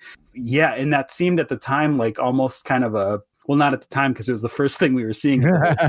But like now in context, it was kind of like a bit of a ladder climb, right? For him to be like, put the president of the whole planet on the phone. But now we see why. Yeah, absolutely. And think of how Ultra Magnus must have felt when his secrets, like it's a ship full of secrets, because nobody knows this, but Bulkhead and Bumblebee also have been exposed to the traitor and now they think it's Wasp at this point, but like you kind of got to get rid of those guys too. Cause what happens when Bumblebee and Bulkhead stumble into McAdams after their shift and start telling stories about how this traitor Wasp was within their midst this whole time, and it's like you can't have those guys running around either, right? So all of this, like the Elite Guard,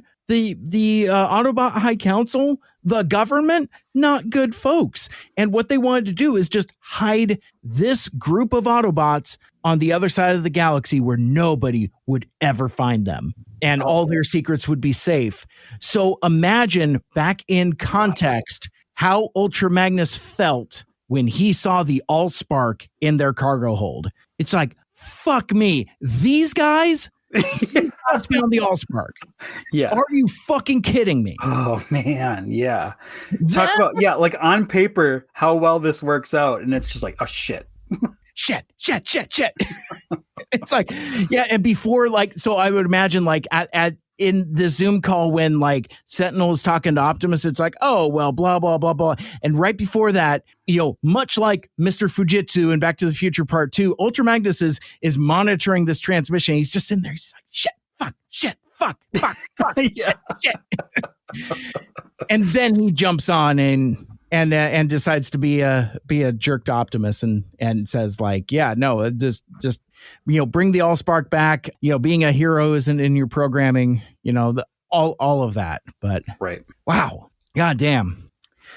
Are we still in the flashback? No, so you have the Ratchet does this thing where he's just like, oh no, this ship that doesn't have a secret at all, plenty of left. No secrets, no lies, don't even worry about it. Occasionally I will lovingly rub the countertop and say that you're being real good and all that, but don't worry about that right now. It's the young bots you gotta worry about. And this is a fun introduction to Bumblebee and Bulkhead, them as a duo. And I like that that Bulkhead is not only tangled up in wires, but I don't know if you saw this or not, but both of his wrecking ball hands are deployed on the ground. So he's got no hands. It's like he's tangled up in these wires and he's got no hands. Like, I don't know why he thought to pop out his wrecking ball hands. Just can't miss. I was like, and of course Bumblebee's just trying to use his stingers to just try to free him. And but yeah, that's to go too deep on it. Maybe that's why we see him so often only using it one at a time. Maybe this is the moment he learned his lesson. So regardless, we come out of the flashback, and man, there are times that I enjoy being a first-time watcher, because like there are some times where I've talked about this so many times, like every time we say goodbye to a character, I've just assumed that we're never going to see them again. So when they return and unexpectedly, man, is it a treat. I love that after we come out of the flashback here, Optimus is still zipping around, and who walks into frame but Slipstream. And I thought that was awesome. And this is there's a couple things here I want to talk about briefly. Like, her whole thing is that she mistakes Jetwing Optimus for Starscream. Starscream, you've got some nerve showing your wing struts back here. And that's why she goes after him. That's why she fires on him. And you get like this whole thing where she makes a mistake and realizes that it's not Starscream after all. But I do like that Slipstream, who is an abomination herself, she's a Starscream clone with an aspect of his personality. Mm-hmm. But like, even she is deeply offended by the prospect of a flying Autobot. You're a flying Autobot? She's just like, what in hell is this? Gross. Yeah, they're keeping up with that abomination sort of thing. That no one's ever seen this, and how weird that is. Mm-hmm.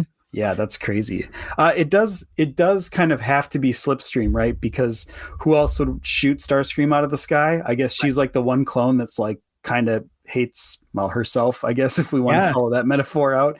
But yeah, she was always kind of the antagonist. Like she never really she kind of all saw like he's an idiot right off the bat. Like she was always telling the other clones like, we're gonna fucking listen to this guy. Like, are you serious? Right. Aim for a spark chamber, that kind of thing.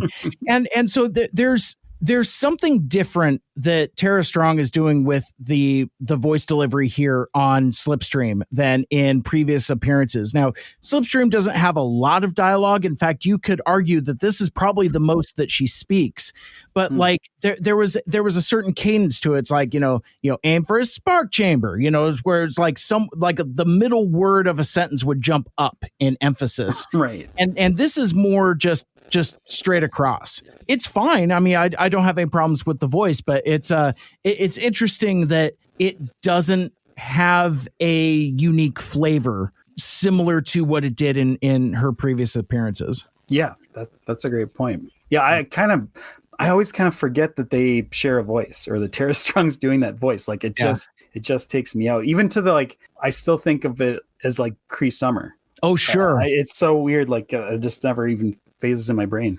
Well, and we discussed this at length at the time, where it's like the Slipstream from previous episodes has kind of that more shrieky, deep, resentful Cree Summer intonation. Whereas this here, this is just Tara Strong doing a bad guy voice. Again, there just really isn't anything to it. Unfortunately, it's not specifically bad, but I just think it's cool that we get to see this character one last time. I think that's really all it is just to, touch on it. It's like, they're Starscream clones are still a thing, which I don't know. It's a double-edged sword having Slipstream show up here, because I don't know if it's wise to remind the audience that there are unresolved Starscream clones running around throughout the universe. We'll talk about that at the end of the end, when we kind of get into some like unresolved dangling plot threads.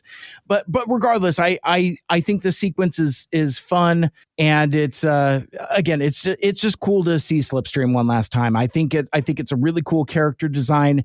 And like I said before, when we were talking to Abby about some of like the Cybertronian Bumblebee molds, that I was more drawn to Glyph, because it's like it's a femme version of a male mold, and that seems to really appeal to me. Like I like the idea of like what's kind of like a, for lack of a better term, feminized version of an existing character. And I think Slipstream stands out as kind of a bold character amongst the clones. Yeah, it's really cool.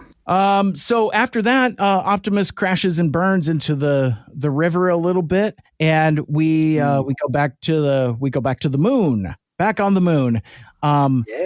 Shockwave, Shuck Dave himself. I forgot to mention that like a couple hours ago. Basically, like the first line of dialogue is Megatron. Like the way he says Shockwave, sometimes I can't not hear Shuck Dave. Shockwave. Yeah, right. Because it's like really it's really a U sound instead of an O sound. He's like Shockwave, and then it's very easily Shuck Dave.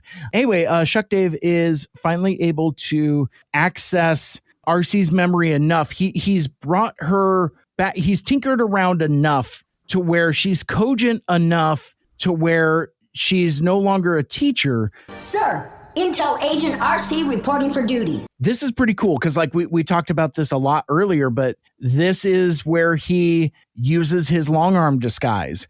And I mean, I like this, but I hate it, but I like it. That kind of thing. It's just, icky and creepy, where it's like he's taking advantage of her diminished mental capacity, and he's, he fools her, he tricks her and says like, hey man, I'm a Security Chief Longarm. Confirm security code and begin debrief.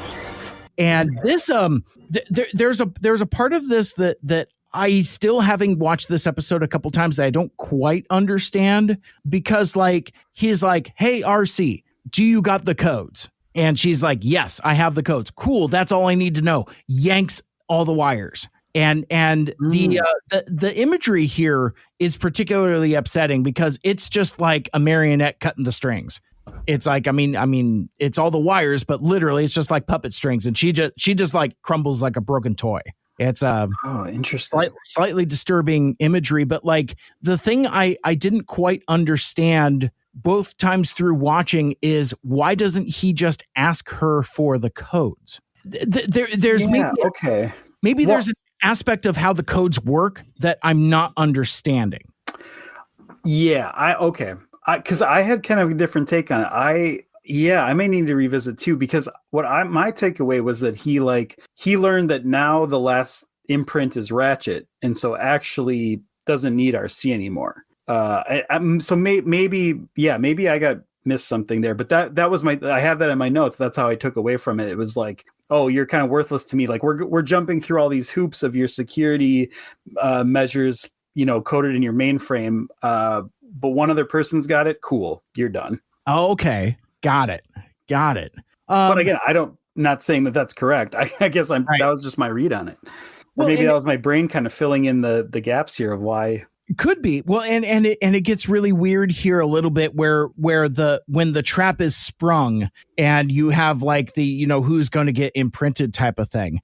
So I guess to partially answer my own question, it seems that the nature of the codes is not something that can just be given verbally. You can't just say like the codes are, 8675309. It's not that. It's like you have to have like the imprinting type of thing. The beam, the transference of. There's a little Rogue One element going on here. If we got to get you got to get the message through the shield. Yeah, and there's this and he's happy about it. He's like, cool, we're off to the races, plucks the wires and off they go. Meanwhile, back on Earth, Optimus is kind of licking his wounds a little bit. And this line of dialogue hit me kind of funny because, Optimus usually a progressive kind of guy, but like he just kind of like dismisses Slipstream as being like, like a Starscream wannabe and like some fembot clone. Yeah. Like that was weirdly dismissive for a normally progressive Optimus, but I think they're just kind of talking about like, well, wait a sec, how can we be battle ready when while I'm having fun flying and having flashbacks, still get bested pretty easily by a implication of a lesser Starscream, which I do not think that Slipstream is a lesser Starscream, but that's so that I had some trouble with that line because from a story standpoint, it made sense why she's the clone that fires on Optimus, or like she's the one person that would see that, think it was Starscream, shoot at Optimus without letting any of the other mainstream Decepticons know that they're working on this flight technology. Yeah. All of that made sense. I worry though, there's a version of this that like Optimus is a little bit like sexist here, right? Like he had to make a point to be like, so if I get shot down by a fembot, how can I take on a whole? Yeah. I think actually the implication was I couldn't even take out later on. He's like, I couldn't even take out this clone. How am I supposed to take on a clone? I couldn't even take out a Starscream clone. How am I supposed to take out a Omega Supreme clone? Yeah. But then I really hate that he had to mention the fembot part. Right. And then even that terminology, it's kind of like a little bit of an ick. Yes. Yeah, that's exactly how I would describe it as well. I literally just kind of did like a, why is it a girl thing? Like why couldn't it just be, Starscream versus Omega Supreme? Why did it have to be like, was that adding, we're still in that era of like, you fight like a girl kind of a comeback. Right. So I think that's actually what was coming through, and that kind of bums me out. Yep. Yeah. Turns out she's the most aggressive and most capable of them all. That is the trait of Starscreams that she is. Oh, and she's unburdened from the rest of his bullshit. Right. You could argue that Slipstream is the best Starscream. Yeah. Oh, definitely. Yeah. Definitely. And that's why she's kind of like broken away from the rest of them, right? She's just like, I'm out. This is dumb. Yeah. So back on the moon, it has it's time we're gonna do some clone armying here. We're gonna do some army building, Supreme class style-y. And this is again, this is some of like that upsetting imagery that I was talking about earlier with the protoforms. And it's funny, I will confess a quirk on my first time viewing that I didn't quite understand. So there's 3 of them, and and they're shown putting the protoform bodies within the chest area, and then you get the glue that fills in the squishy joints and all that other stuff. I had a misplaced memory or a false viewing memory that, like, I thought because of the size of the Omega clones that they were throwing in multiple protoforms. It's like, you got to throw in like 3 of them because it's so big. Turns out it was just the intercutting to like the 3 different ones. I was sure. Just I kind of had that takeaway too of like, I wonder if they have to throw a few in there to make this work. Yeah. Turns out it is just one. Yeah. So right. one does the trick regardless of size. And so the goo kind of filters in through their joints, but it's not entirely complete. Then they scan Omega Supreme, and then that's when like the guns and the hands and like the shoulder wings and all of that stuff manifests, and it's time for the codes. And Long Arm, because like I mean, maybe he shockwave and he turns back into Long Arm, but he does this thing where it's like, so RC is shown to be unresponsive, and then she gets like jolted awake. Oh, that's what it is. It's like, so Shockwave has like his antenna that form into mandibles, like you mentioned earlier. Zaps her in the noggin, and then that's when he quick changes back into Long Arm, and he's like, change in plans. Omega needs a new mentor bot to imprint upon. Give me the code, Agent RC. And I don't know why Long Arm thought this was going to work, because like RC's just like, the fuck are you talking about? That's Megatron. That's literally Megatron standing right there. I mean, I don't care that you're the Autobot security chief. I'm not gonna do that. And she's so emphatic. I love the defiance in Sue Blue's delivery here. No, I won't do it. I can't.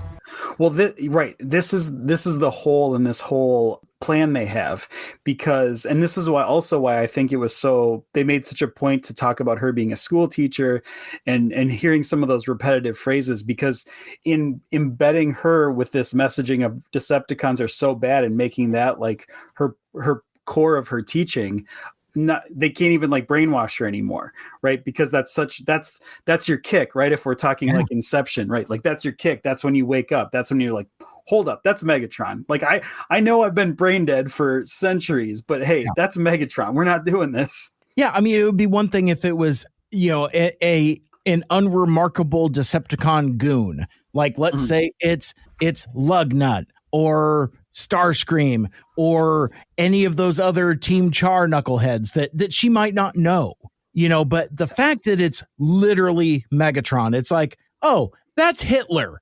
It's like, come on, man. Yeah. And unfortunately this is like, they want to imprint on Megatron. So they can't like, they can't do anything about it. Like this is like the biggest risk in their plan is like, well, we have to show them Megatron. Well, and this is where it gets a little weird and ropey for me, because like, Long Arm is like, you must do it. And she's like, no, I refuse. And then he drops the Long Arm act and becomes Shockwave. And he's like, in that case, I'll just have to extract it manually. And, goes to zap her in the noggin. Yeah. And it's just like, what are we doing? It's like, I found myself kind of confused about the sequence of events. It's like I didn't quite understand why things were happening this way, especially refracted through the fact that a lot of this, accidentally or on purpose, is part of Megatron's plan. Like the implication is like this aspect of it is somehow part of Theater Kid Megatron's elaborate scheme, which I refuse to believe. Right. I mean, this is just too many coincidences. Yeah, and I think it's actually more important. As much as I love the idea of the David Blaine version of Megatron that has to like show off how he did, the big reveal. Yes. I also think it's more important to show that Megatron is fallible, but he will always try to retcon that to this was my plan all along. Yeah. Because that's more that, not to bring it back into the real world, like that's more that dictator trait of like, I'm always right. Everything, I was never wrong because I can't be wrong. Right. Everything comes up Megatron every time. Right. So I think it's actually a cooler plot point to show that yes, someone started to see through the cracks in his veneer, and he quick was like, no, I wanted this all along. And this whole motion happens so quickly. Like, it gives you whiplash. It all happens so fast. Basically, like, Shockwave is zapping RC and her head pops open again. We haven't even talked about that. Again, the return of the upsetting imagery of like the Ghost in the Shell kind of like expanded view of RC's processor. But like, she immediately starts to emit the beam, the codes, and it looks like, Megatron defiantly is about to take it, but oh no, here comes Starscream. Like, he's like Mario. He like jumps on this dude like a Goomba, like smushes him down, and he's like, me, give me it, give me it. Let Omega imprint on me. And Lugnut again bashes Starscream to the side. It all happened so quickly. I will protect you, Master. And next thing you know, Lugnut is the one that is in the path of the beam. And I gasped. As a first-time watcher, I'm like, whoa, that's crazy. That's nuts. And like we said, though, apparently, supposedly, allegedly, this was the plan the whole time. And when asked about it, it's like, well, wait a sec, Megatron, how is this your plan? And he says here, I like this speech. He's like, instilled with my own powerful personality, the clones might try to overthrow me, but not so my most loyal lieutenant. And presents Lugnut, which is what Lugnut has always wanted. And this is delicious. This is great. He's like, he takes a bow. He's like, talks about how he's honored. But then I love this. This is a great David K. Megatron trusts me the most. He like, he's like, Daddy likes me best. I told you. And the irony that Starscream was setting him up for that. Yes. To like, Starscream's the one that implanted that doubt and made him even want the loyalty even more. Like, he kind of ruined his own plan here.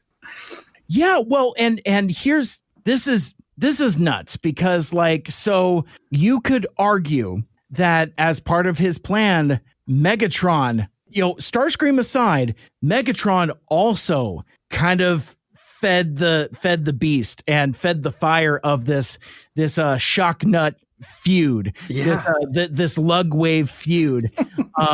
And you could say that he could have anticipated Starscream's treachery also. Yeah. But I think the whole thing, and this is again, narcissist Megatron. This is probably, arguably, correct me if I'm wrong, this could be the most narcissistic thing Megatron has done. This could be like the theater kid at his most manipulative, because he literally pits these guys against each other without having to do anything. I mean, there isn't, and it's just in his phrasing. He's like, oh yes, my most loyal Shockwave, that kind of thing. And all he's doing is just through phrasing, and he's leaving Starscream to do his dirty work, to be like, oh, look, he's got a new favorite now. And guess what? It's not you. Yeah. So it's like, and using his performative techniques to sort of like set up. So it was never he keeps his hands clean of it. Yes. That is diabolical. And there's a part of me that believes that's part of the plan. I don't know if all of it is, but the manipulation stuff, that is definitely in animated Megatron's wheelhouse. I mean, let's go back to the beginning. Oh, Isaac, if only I had a new body so that I could help my Autobot friends. Yeah. And then the Constructicons, right? Oh, like, oh, what? I'm not bad. Here, have some oil. Who told you that? So good.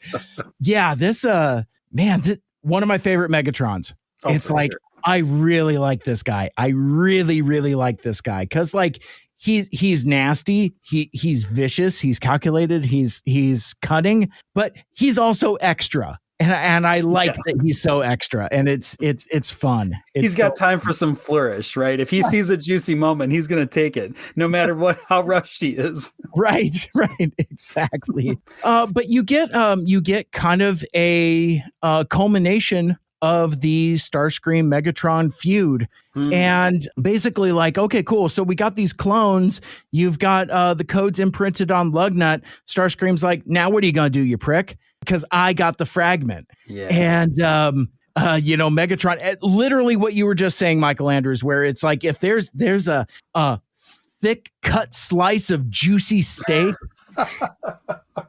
reaches into his pocket, pulls out an entire porterhouse, and he's just like, oh, you mean these? Yeah, jangles Allspark fragments in his hand. Who needs your fragment? The ones I found inside Omega Supreme's spark chamber should do just fine. It's so great. And much like other Megatrons, again, in fact, I would almost say that this is a response to other Megatrons. He just shoots this guy. He's just like, I don't need you anymore.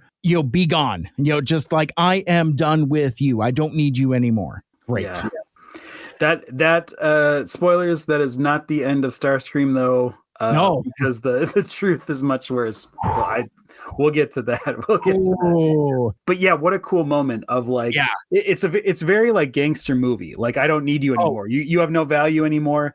But it has this added layer of like, how long ago did Megatron find those fragments in the chamber? Like, they've been on him, Omega Supreme on the ship for so long. He could have found these like long time ago. He has all that time and space to be like, I'm just gonna let Starscream think he's got control, let him get his body back, and then I'm gonna blow him away at the juiciest moment. Absolutely. I love it.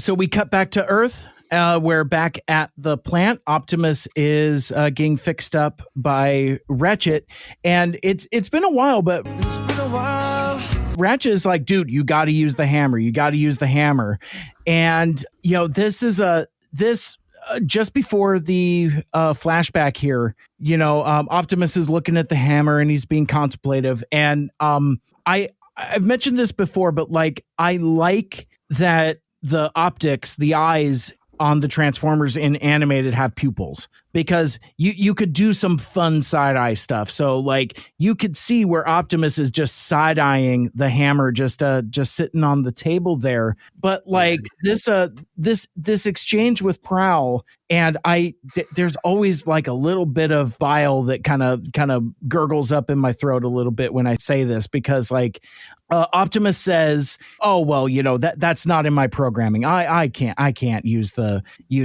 Magnus hammer." And Prowl reassures him and says something to the effect, "Sometimes fate makes its own programming." Oh, that's good. Yeah, that's so damn good. And it reminds me of what is probably one of my very favorite Optimus Prime quotes from a movie that I really don't. I was going to say, you hate to admit this, but let's do it. Every time. But I words. So yeah, it's like, so he's talking to Sam Witwicky in the Revenge of the Fallen, and they're talking about like fate and destiny, and Optimus Prime says, again, like one of my very favorite things, he's like, Sam, fate rarely calls upon us at a moment of our choosing. And like, that's just shit from life. Right. It's like, like there's a part of me, I've talked about kind of like my weird outlook on the world, and like, things happen for reasons and things like that. And like, so when this robot truck man tells this to this impossibly sweaty boy, I believe it. It's like that's wisdom there. Yeah. Well, and to draw another parallel, I know we're getting ahead of ourselves, but I need to reference the ending TM here, because something that it has in common here is that the way Prowl is saying this is the same way that Optimus said it to Sam Witwicky, in that like, he's hinting at like, I know my time is coming. Yeah. It's said with the same gravity of like, I don't I don't want to tell you what's coming, but it's coming. Yeah. It's the exact same moment. And these are being written like at the same time, like this like 2009 era. Like what came first? Do they have any connective tissue? Because it's almost the same line, almost the same situation. Yes. Yeah.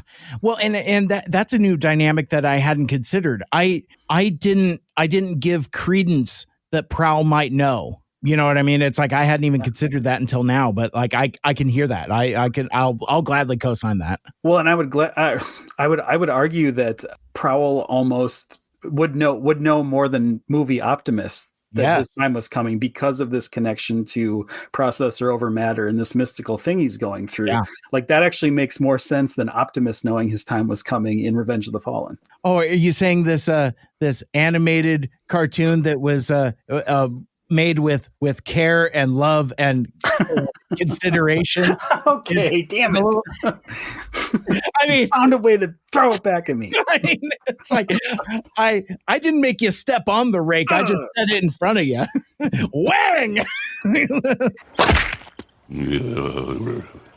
And it like classic Megatron, because in my head I was like, finally Mike's gonna do the commentary track for Revenge of the Fallen. I got him right where I want him. And then you're like, oh yeah, it still sucks. This is better. Yeah. Maybe someday. Maybe someday. It's still coming. I got it. Someday, somehow. Okay, so they have that conversation, which triggers another flashback. I can't imagine the amount of flashbacks that happen in this. You would think that this was Thrill of the Hunt. You would think this was 5 Servos of Doom or something like that. It's like, for not being explicitly a flashback heavy episode, it's a flashback heavy episode. Like we go in and out a lot. It's very interesting. I believe this is the last flashback. It is the best of the flashbacks in a lot of way, and it's also the saddest of the flashbacks in a lot of way. It's the heaviest for many reasons. Yes, absolutely. And I mistook because of the way that it opens, because like the flashback opens and Optimus has got the axe high above his head. Yep. And I'm like, wait a sec. Is this flashback the origin of the axe? Is that the entire purpose of this? No, it just turns out it's a tool he has. The axe has its own flashback. It's told from the axe perspective. That's what I thought. I'm not even joking, because like it opens like he's got it above his head. It's the camera POV is more on the axe above Optimus's head more so than on Optimus himself. I'm like, oh man, we're going to get into some axe legislation. Now I'm picturing that's like annoying fantasy trope of like where the narrator suddenly becomes like, let me introduce myself. I've been here the whole time telling you the story. Yes. It's like the axe has been telling the story. Turned out, Axie, the talking axe. But no, it's your Space Bridge crew, very similar to how we see them at the beginning of the first episode. There, it seems like a lot of Space Bridge repair involves breaking rocks.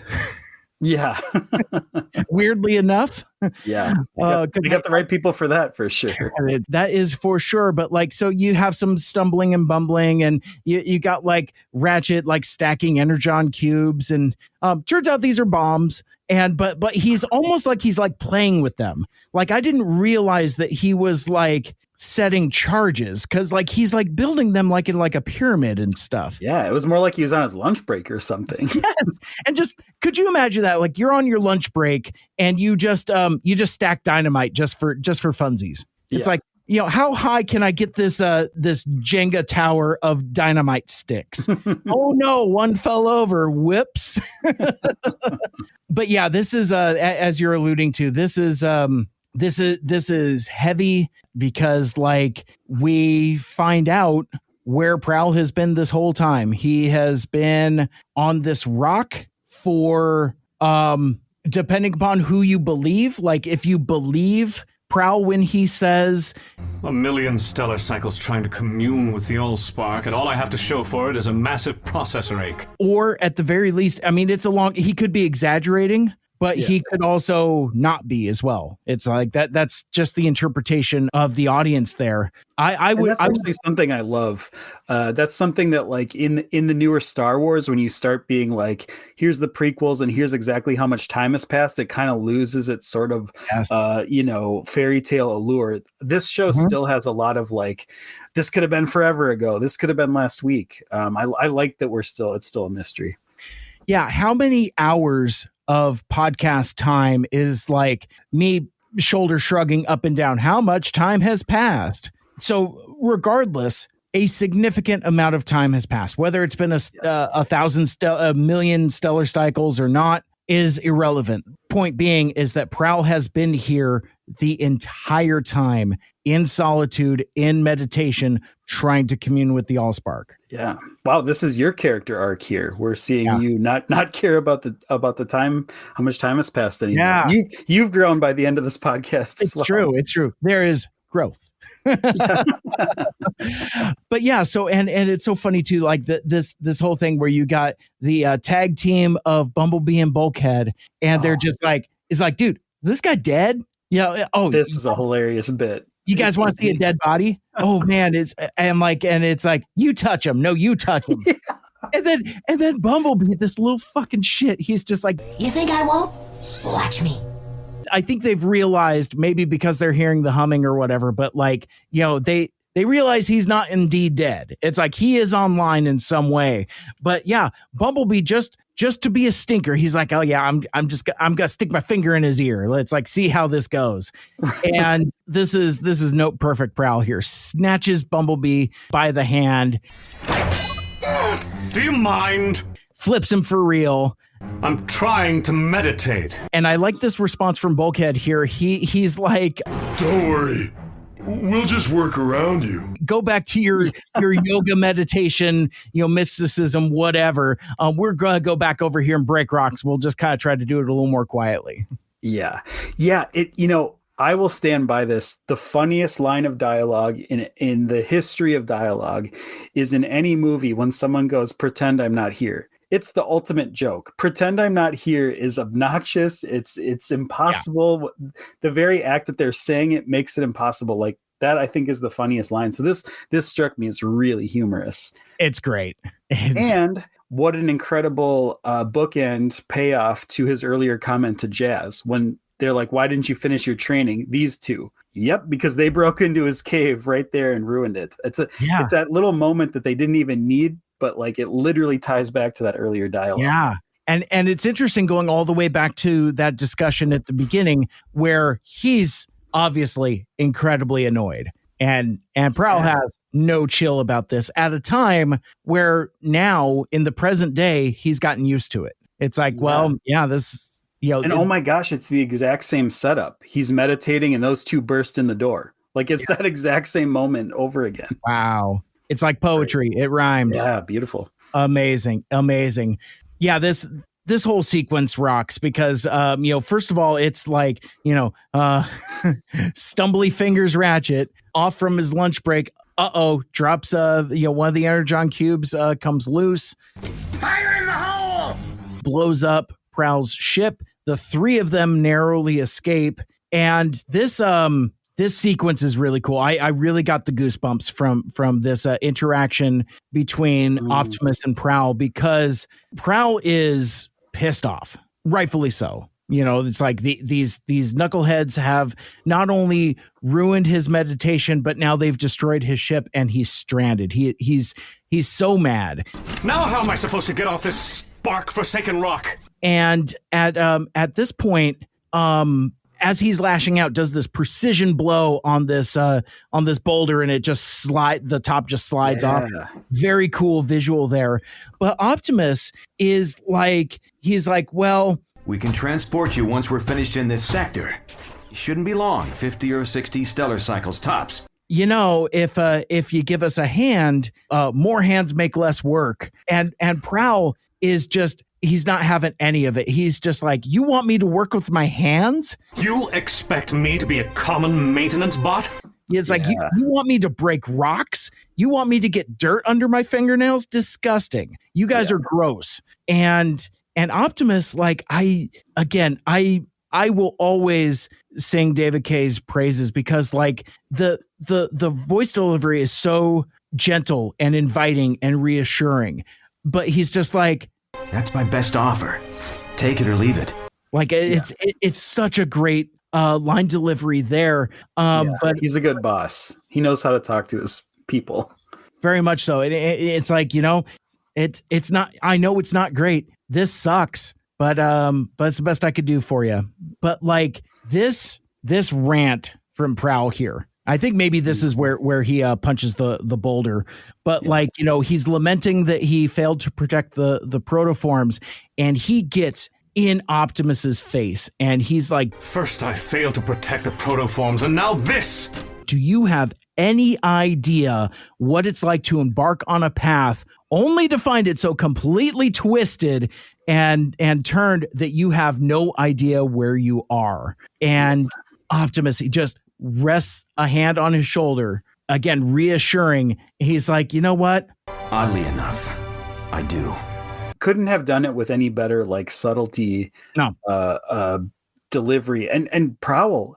Prowl is still coming through as both cocky and snooty, and also heartbreakingly in the delivery, just heartbreakingly raw. Yeah, he's at his lowest point. Yeah, because like everything has gone wrong for this guy, and who can't relate where you're at what you perceive to be a rock bottom, where it's like, nothing is fine, nothing is right.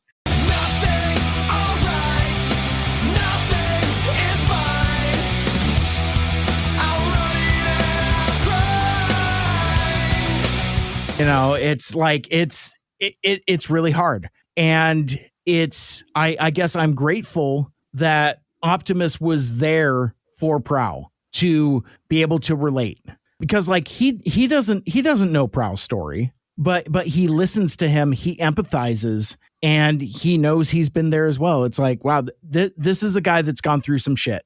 Yeah. And the opportunity and even the speech that he's giving Prowl is kind of what Ultra Magnus does for Optimus, right? Yeah. Like this opportunity in this warmth is almost the same as that scene we saw earlier. Yeah. So and the real nugget of this here is obviously Prowl is part of the crew, but to tie up like some continuity notes, because again, this really ties off a lot of things. We know why he failed in his ninja training and why he can't commune with the Allspark. And this bridges the gap between 5 Servos of Doom and Transform and Rollout. So it's like, I get the feeling that like the first episode can happen shortly after this. Yeah. They may even be on the same asteroid. Yeah. Well, I had the same takeaway. Like when the flashback started, I was like, oh, this is the day. This is the day they're about to happen. And it very well could be. Very well. And maybe that's what they were trying to show with the infamous like rock punch by Prowl, is like, oh, this is why it's going to happen so fast. Like we're going to be off this rock in about 3 seconds if we get Prowl cutting rocks like this. That's so maybe that could just be an indicator of like how little time has passed between the first episode and this moment. Yeah. Well, and I like that it could go both ways. It's like these guys could have adventures like this for countless cycles. Yeah. Or it's that day. Yeah. Amazing. Love it. Love it either way. Yep. Absolutely. Yeah. Back at the base, Bulkhead's picking up kind of like new, I don't know. It's new life form readings on the moon, but he just can't believe that that's what it actually is. So he's like, sunspots? I don't know what's happening here. He's so convinced they're sunspots. Yeah. Yeah, I like sunspots. It's like, I think he took that guy's wallet. Stabilizers. Yeah. They fly now. Sunspots. This bit with the Lugnut Supreme, as they're called in the wiki, they take off from the moon, and this is some more delicious Megatron dramatizing, because Shockwave is like, okay, well, off they go. They are off to the races. I'm assuming you want to watch from your, from this Buffalo Wild Wings that we're at, right? You know, it's like I got the 20 pack. You know, it's like on Wednesdays where they're half price or something. You get like 3 different flavors of wings, and it's on all of the TVs. I assume you want to watch from the monitors. And Megatron's like, nope. I want to witness the destruction of my earthbound enemies.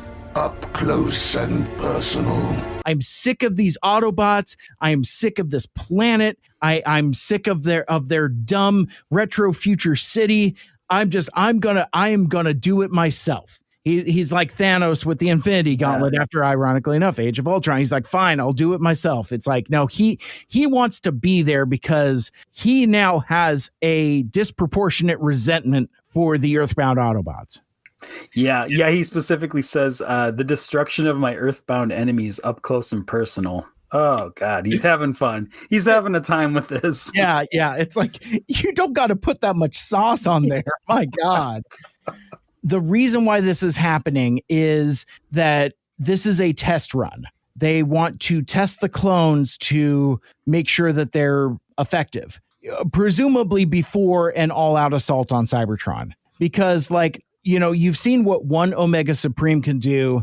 Imagine what 3 can do. You know, it's like, and there's no amount of any kind of firepower within Fortress Maximus that would be able to, you know, repel assault of that magnitude. Right.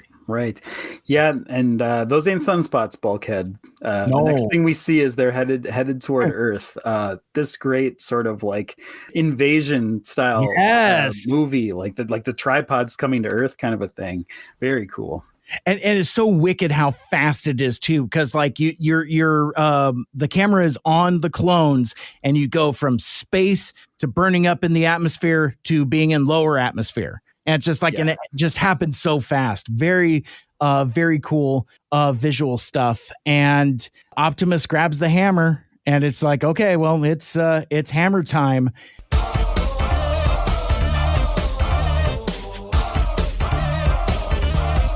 Hammer time. And this he literally says, "This is it." I'm hoping you can work a little audio magic, because in my head I pieced in "Don't get scared now," the Kevin McAllister line from Home Alone. This is it. Don't get scared now. This is it. This is it. Don't get scared now. Absolutely, very similar energy. Even kind of like the way he holds it a little bit. You get a little bit. This is a little bit of Perceptor and Transformers the movie, where like Ratchet has like this little eyepiece, and he can like see out beyond and sees the Lugnut Supreme coming, and they ask him, "You think there's still a chance you can reason with Omega Supreme?" And he zooms in and sees that it has the Lugnut face, and he is like, "Oh no." He's like, no, I don't. No, it's more reverent than that. It's real grim and grave. And he's like, yeah, I don't think so. Not anymore. Yeah, I see where you're going with that. It would have been a better line to, as Optimus is holding the Magnus hammer, to be like, can we deal with this right now? That would have been a nice little. Sure, I can. Sure, I yes. can. Oh, it's going to come full circle. Yeah, exactly. The end. Or actually, no, I'm sorry, not the end. To be continued. Yeah. ... question mark, blinking. Yeah. Yards. Now, granted, what they should have done is Back to the Future 2 and said to be concluded ... Yeah, and right. It goes back to that thing we were talking about earlier. It's like stop putting parts in things. You know, stop saying things like to be concluded, because it kind of takes some of the I don't know, the intensity, the urgency, to borrow your word from earlier. It takes some of that urgency out of it, because it's to be continued. It's to be concluded almost immediately.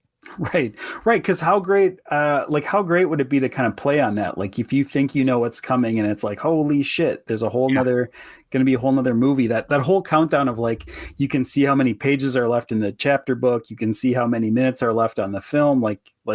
Let them figure that out in the thing. You don't have to tell them that it's part 1. Right. Exactly.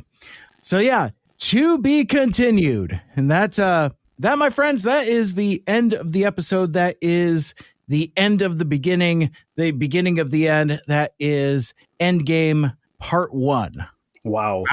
Yeah, as I kind of alluded to earlier, maybe that has to be the biggest, most heavy loaded part one of a 2-part finale we've had in this show, right? Absolutely. Like they've been a little more simpler, a little more fighty, drawing intensive up until this point. This one's got a ton of story. Yeah, it's so packed. And spoiler alert for our next episode, I think it's going to be more of a downhill slope, but there's still a lot of like conclusion legislation and things like that, because I have things to say about the end of the end.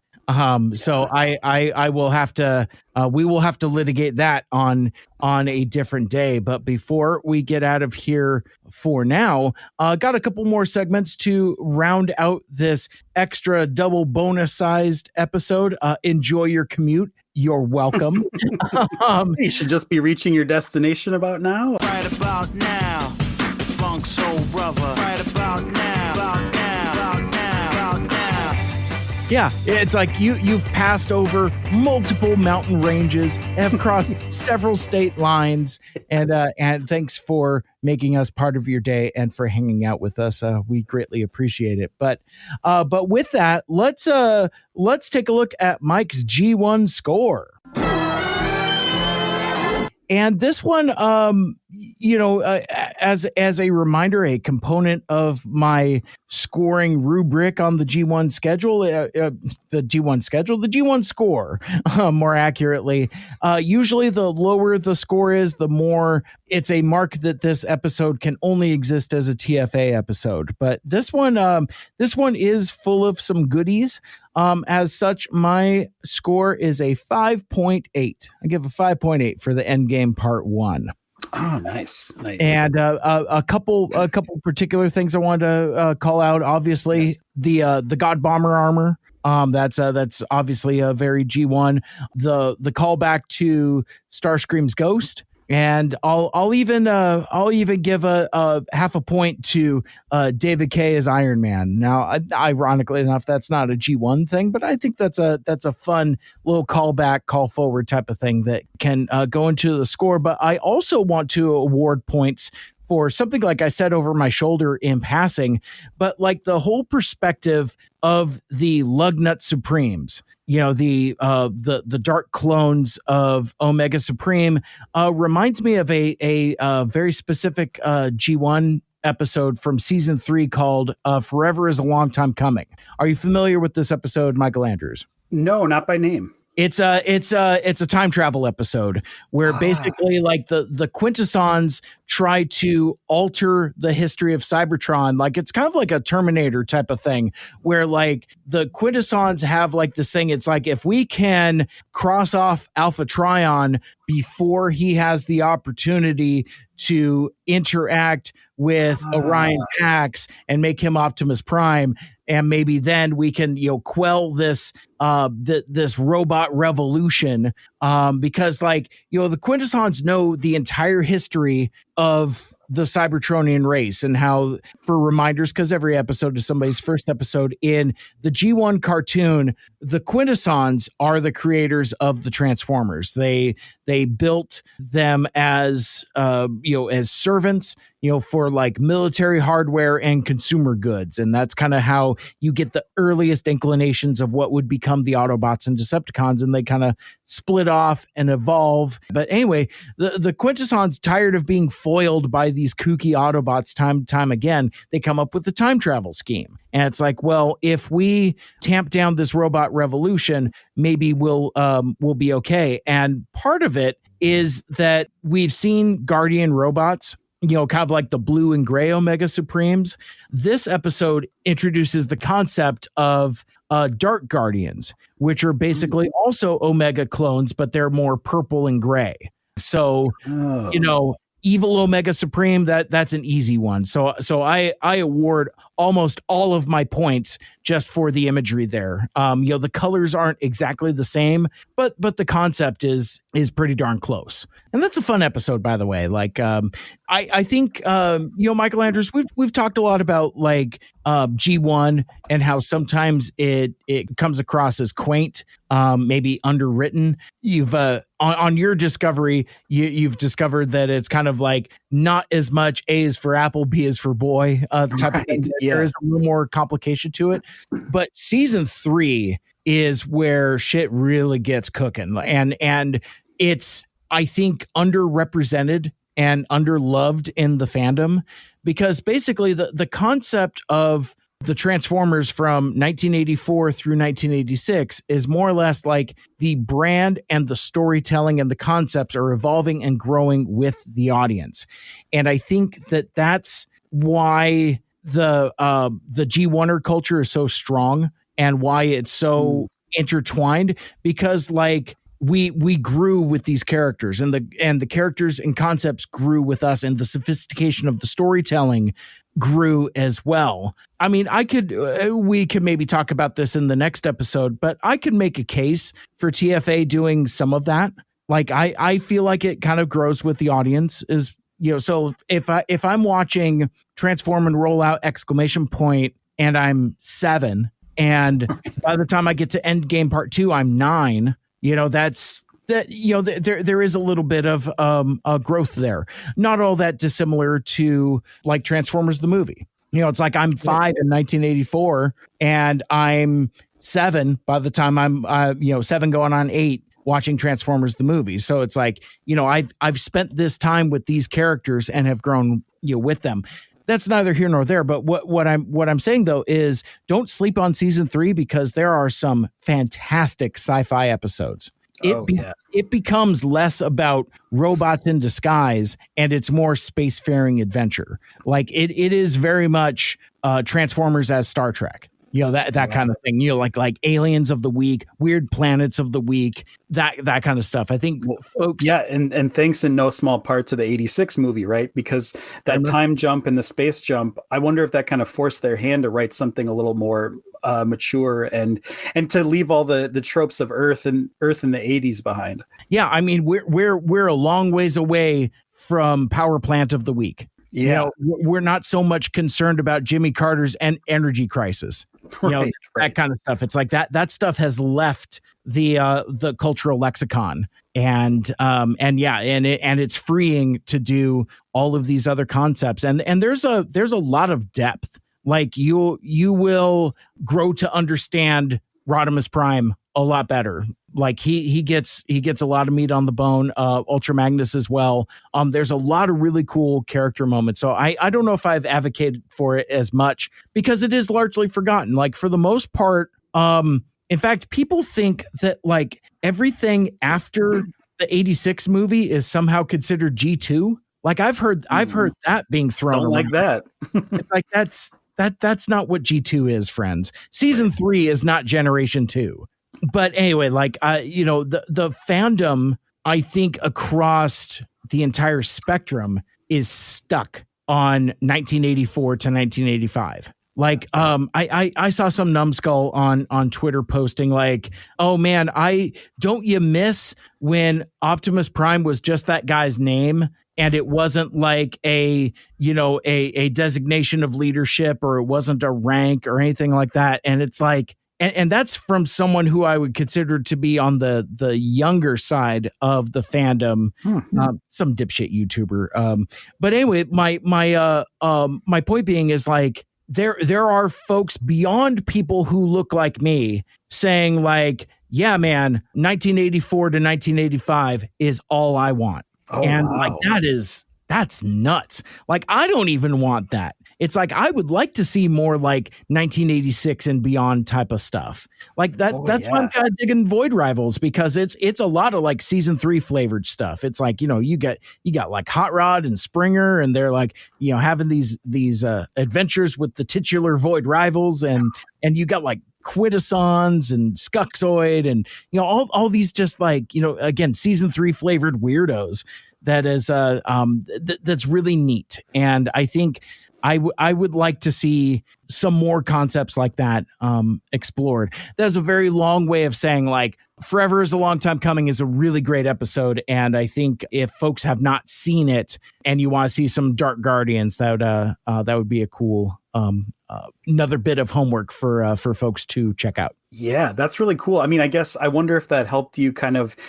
We talked about how when you saw the Lugnut clones, like right away I clocked those colors and was like, oh no, they're spoiling it. But maybe you saw it more as like the Dark Guardian kind of version, and that kind of helped your flavor of it. That's really cool, actually. Yeah, because I would still I still contend that the Lugnut stuff is a surprise. Oh, by the way, that never got spoiled for me. Like in in all the years of and I've forgotten to talk about what aspects were spoiled for me and which ones weren't. But like the Lugnut Supreme, no, that was a new concept to me, and I got to see that fresh in my first time viewing. Pretty cool. Pretty cool. Pretty cool. Really cool. Obviously Jetwing Optimus was not, but that's all right. I mean, because there've been toys for 15 years. So, Optimus with wings is something you've seen before in some iteration. Exactly. There's no way that's not going to be spoiled.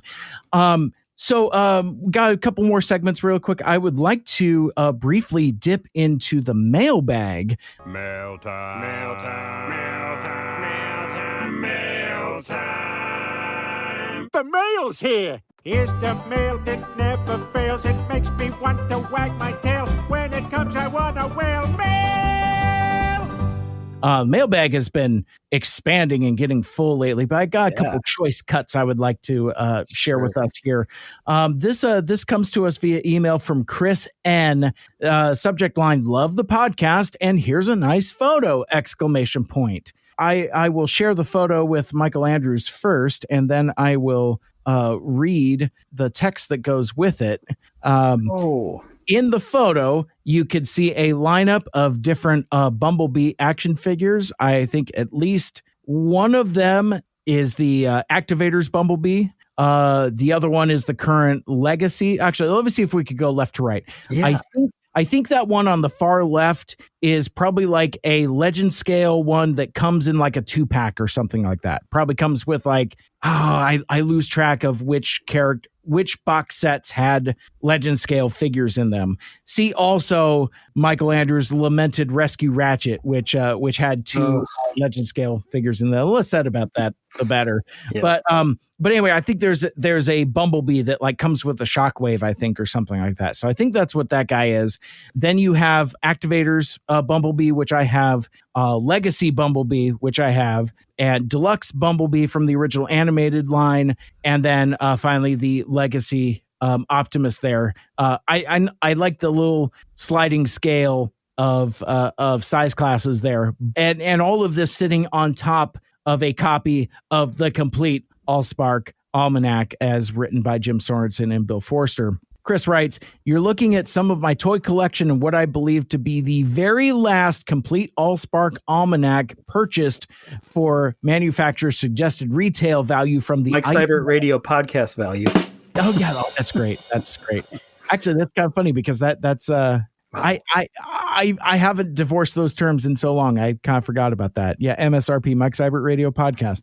Anyway, so purchased at retail from the IDW website. I was very lucky to find in the spring of 2018, and I'm so happy to have it as the holy grail for one of the greatest TV shows of my childhood. Thanks for talking about animated and helping keep its name alive in the Transformer fandom's consciousness! ! That from Chris. Wow. So we're to believe he bought it at like store pricing in 2018? Yeah. That is a crazy deal. Big if true, as they say. Yeah. So I don't know when it went out of print, but it sounds like as recently as 2018, you could still get it for retail from the IDW website.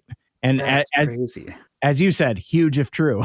Yeah. Wow. I was wondering too, as we were looking through that lineup, do you think I think maybe that first one, that one on the far left, that Bumblebee was the Happy Meal Bumblebee. Oh yeah, I'm looking at it a little more closely, and yeah, it looks like it's a little more rudimentary than the other figures. So yeah, that's entirely possible. Yeah, I think the black siren on top is the giveaway. Yeah, I think you're right. But either way, what a cool lineup. Yeah, that's great. So we, for the first time in a while, we take a look at what's popping over in the comment section on YouTube. As usual, aside from the email bag, the YouTube is the next best place to leave comments. And I love seeing fans interact with each other. Like, you see like a lot of like cross-pollination and a lot of folks talking to each other. But this from our number one super fan, Matthew Barbario, in regards to the This Is Why I Hate Machines episode. And I'm reading this for a very specific reason. He writes, another great episode, this time discussing my favorite of the series, exclamation point. What? From the beginning, I was both anticipating and dreading the arrival of this episode because it's my favorite. But at the same time, it means Endgame is here. That's bittersweet. Those are two incredible episodes, but it's also the end of TFA and the podcast as we currently know it. Parentheses, I continue to hope another series will be covered in the future, TF or otherwise. I actually found myself getting misty-eyed at the end of this one, especially with what Abby was saying. But anyway, this episode of TFA is so fun and so good. Anytime Fanzone is around is fun, but to finally get an episode where he is the main character was great. It really gave him a chance to shine and be more than quote unquote, this is why I hate machines guy, though we love that guy as well, in parentheses. Yeah. It also gave Ratchet a chance to really shine too and progress a story from his past. His deep hurting has consistently been some of the best storytelling of the series and, dare I say, the franchise. Nobody's seen more trauma than TFA Ratchet. Fight me. The incompetence of the Autobots on Cybertron is also a great contrast to what we've seen from Team Prime on Earth. From inexperienced bots, they have consistently been better at strategy, decision-making, battle, and even common sense than most experienced ones we've seen. That will definitely be on full display in Endgame, exclamation point. Spoilers, dude. And of course, shout out to my favorite band of robots, Cybertronic Spree, and the Crabolation.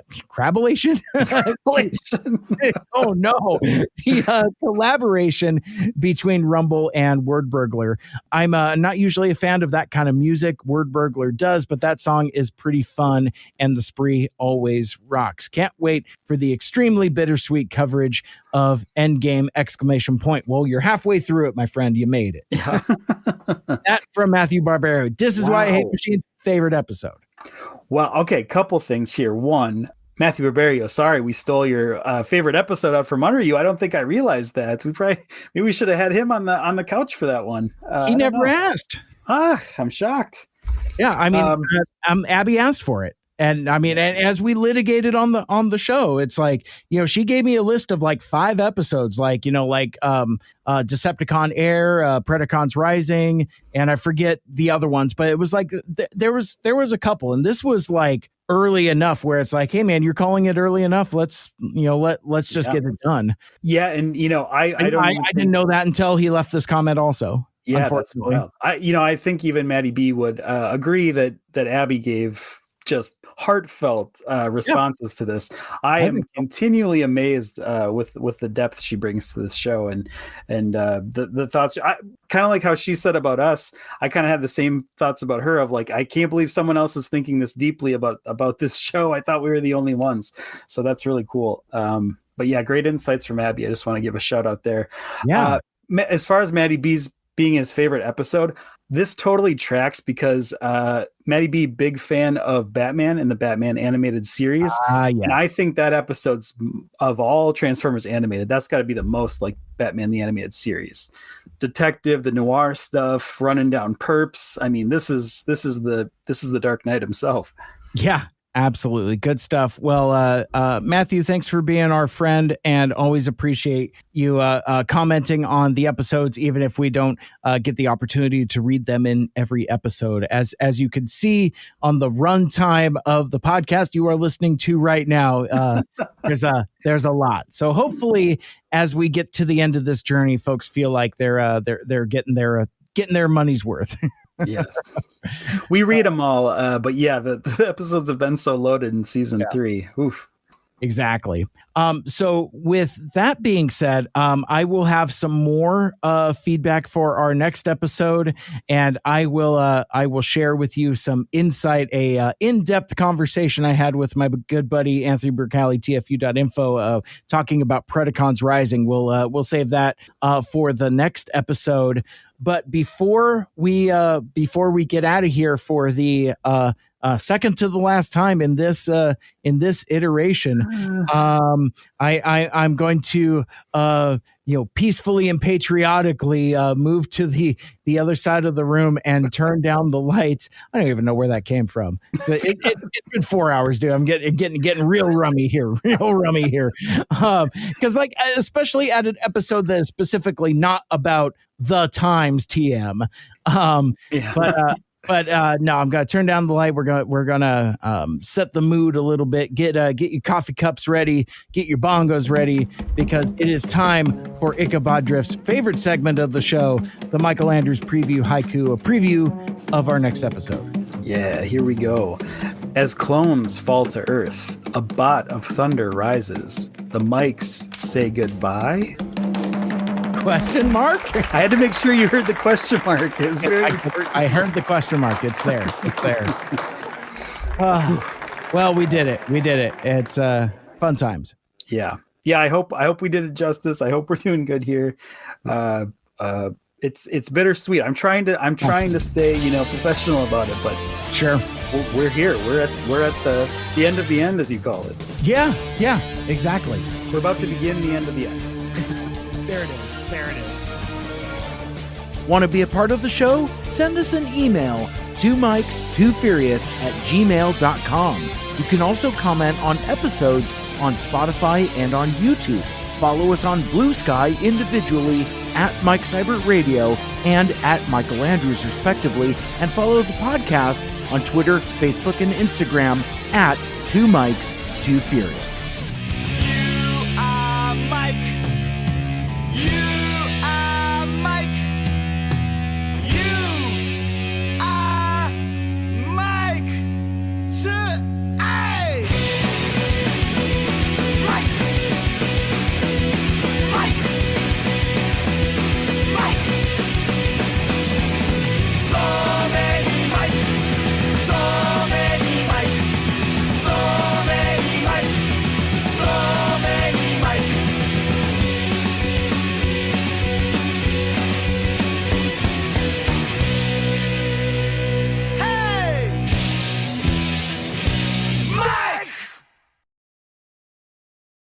Okay, good. Yeah, not quite exactly all at the same time, but close, close, very close. It's like off it goes, and then refilled with more.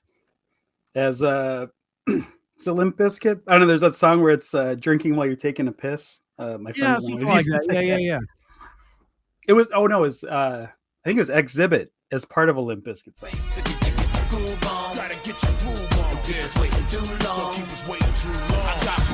Delivery, no time for chivalry, extraordinary ability, shit longevity.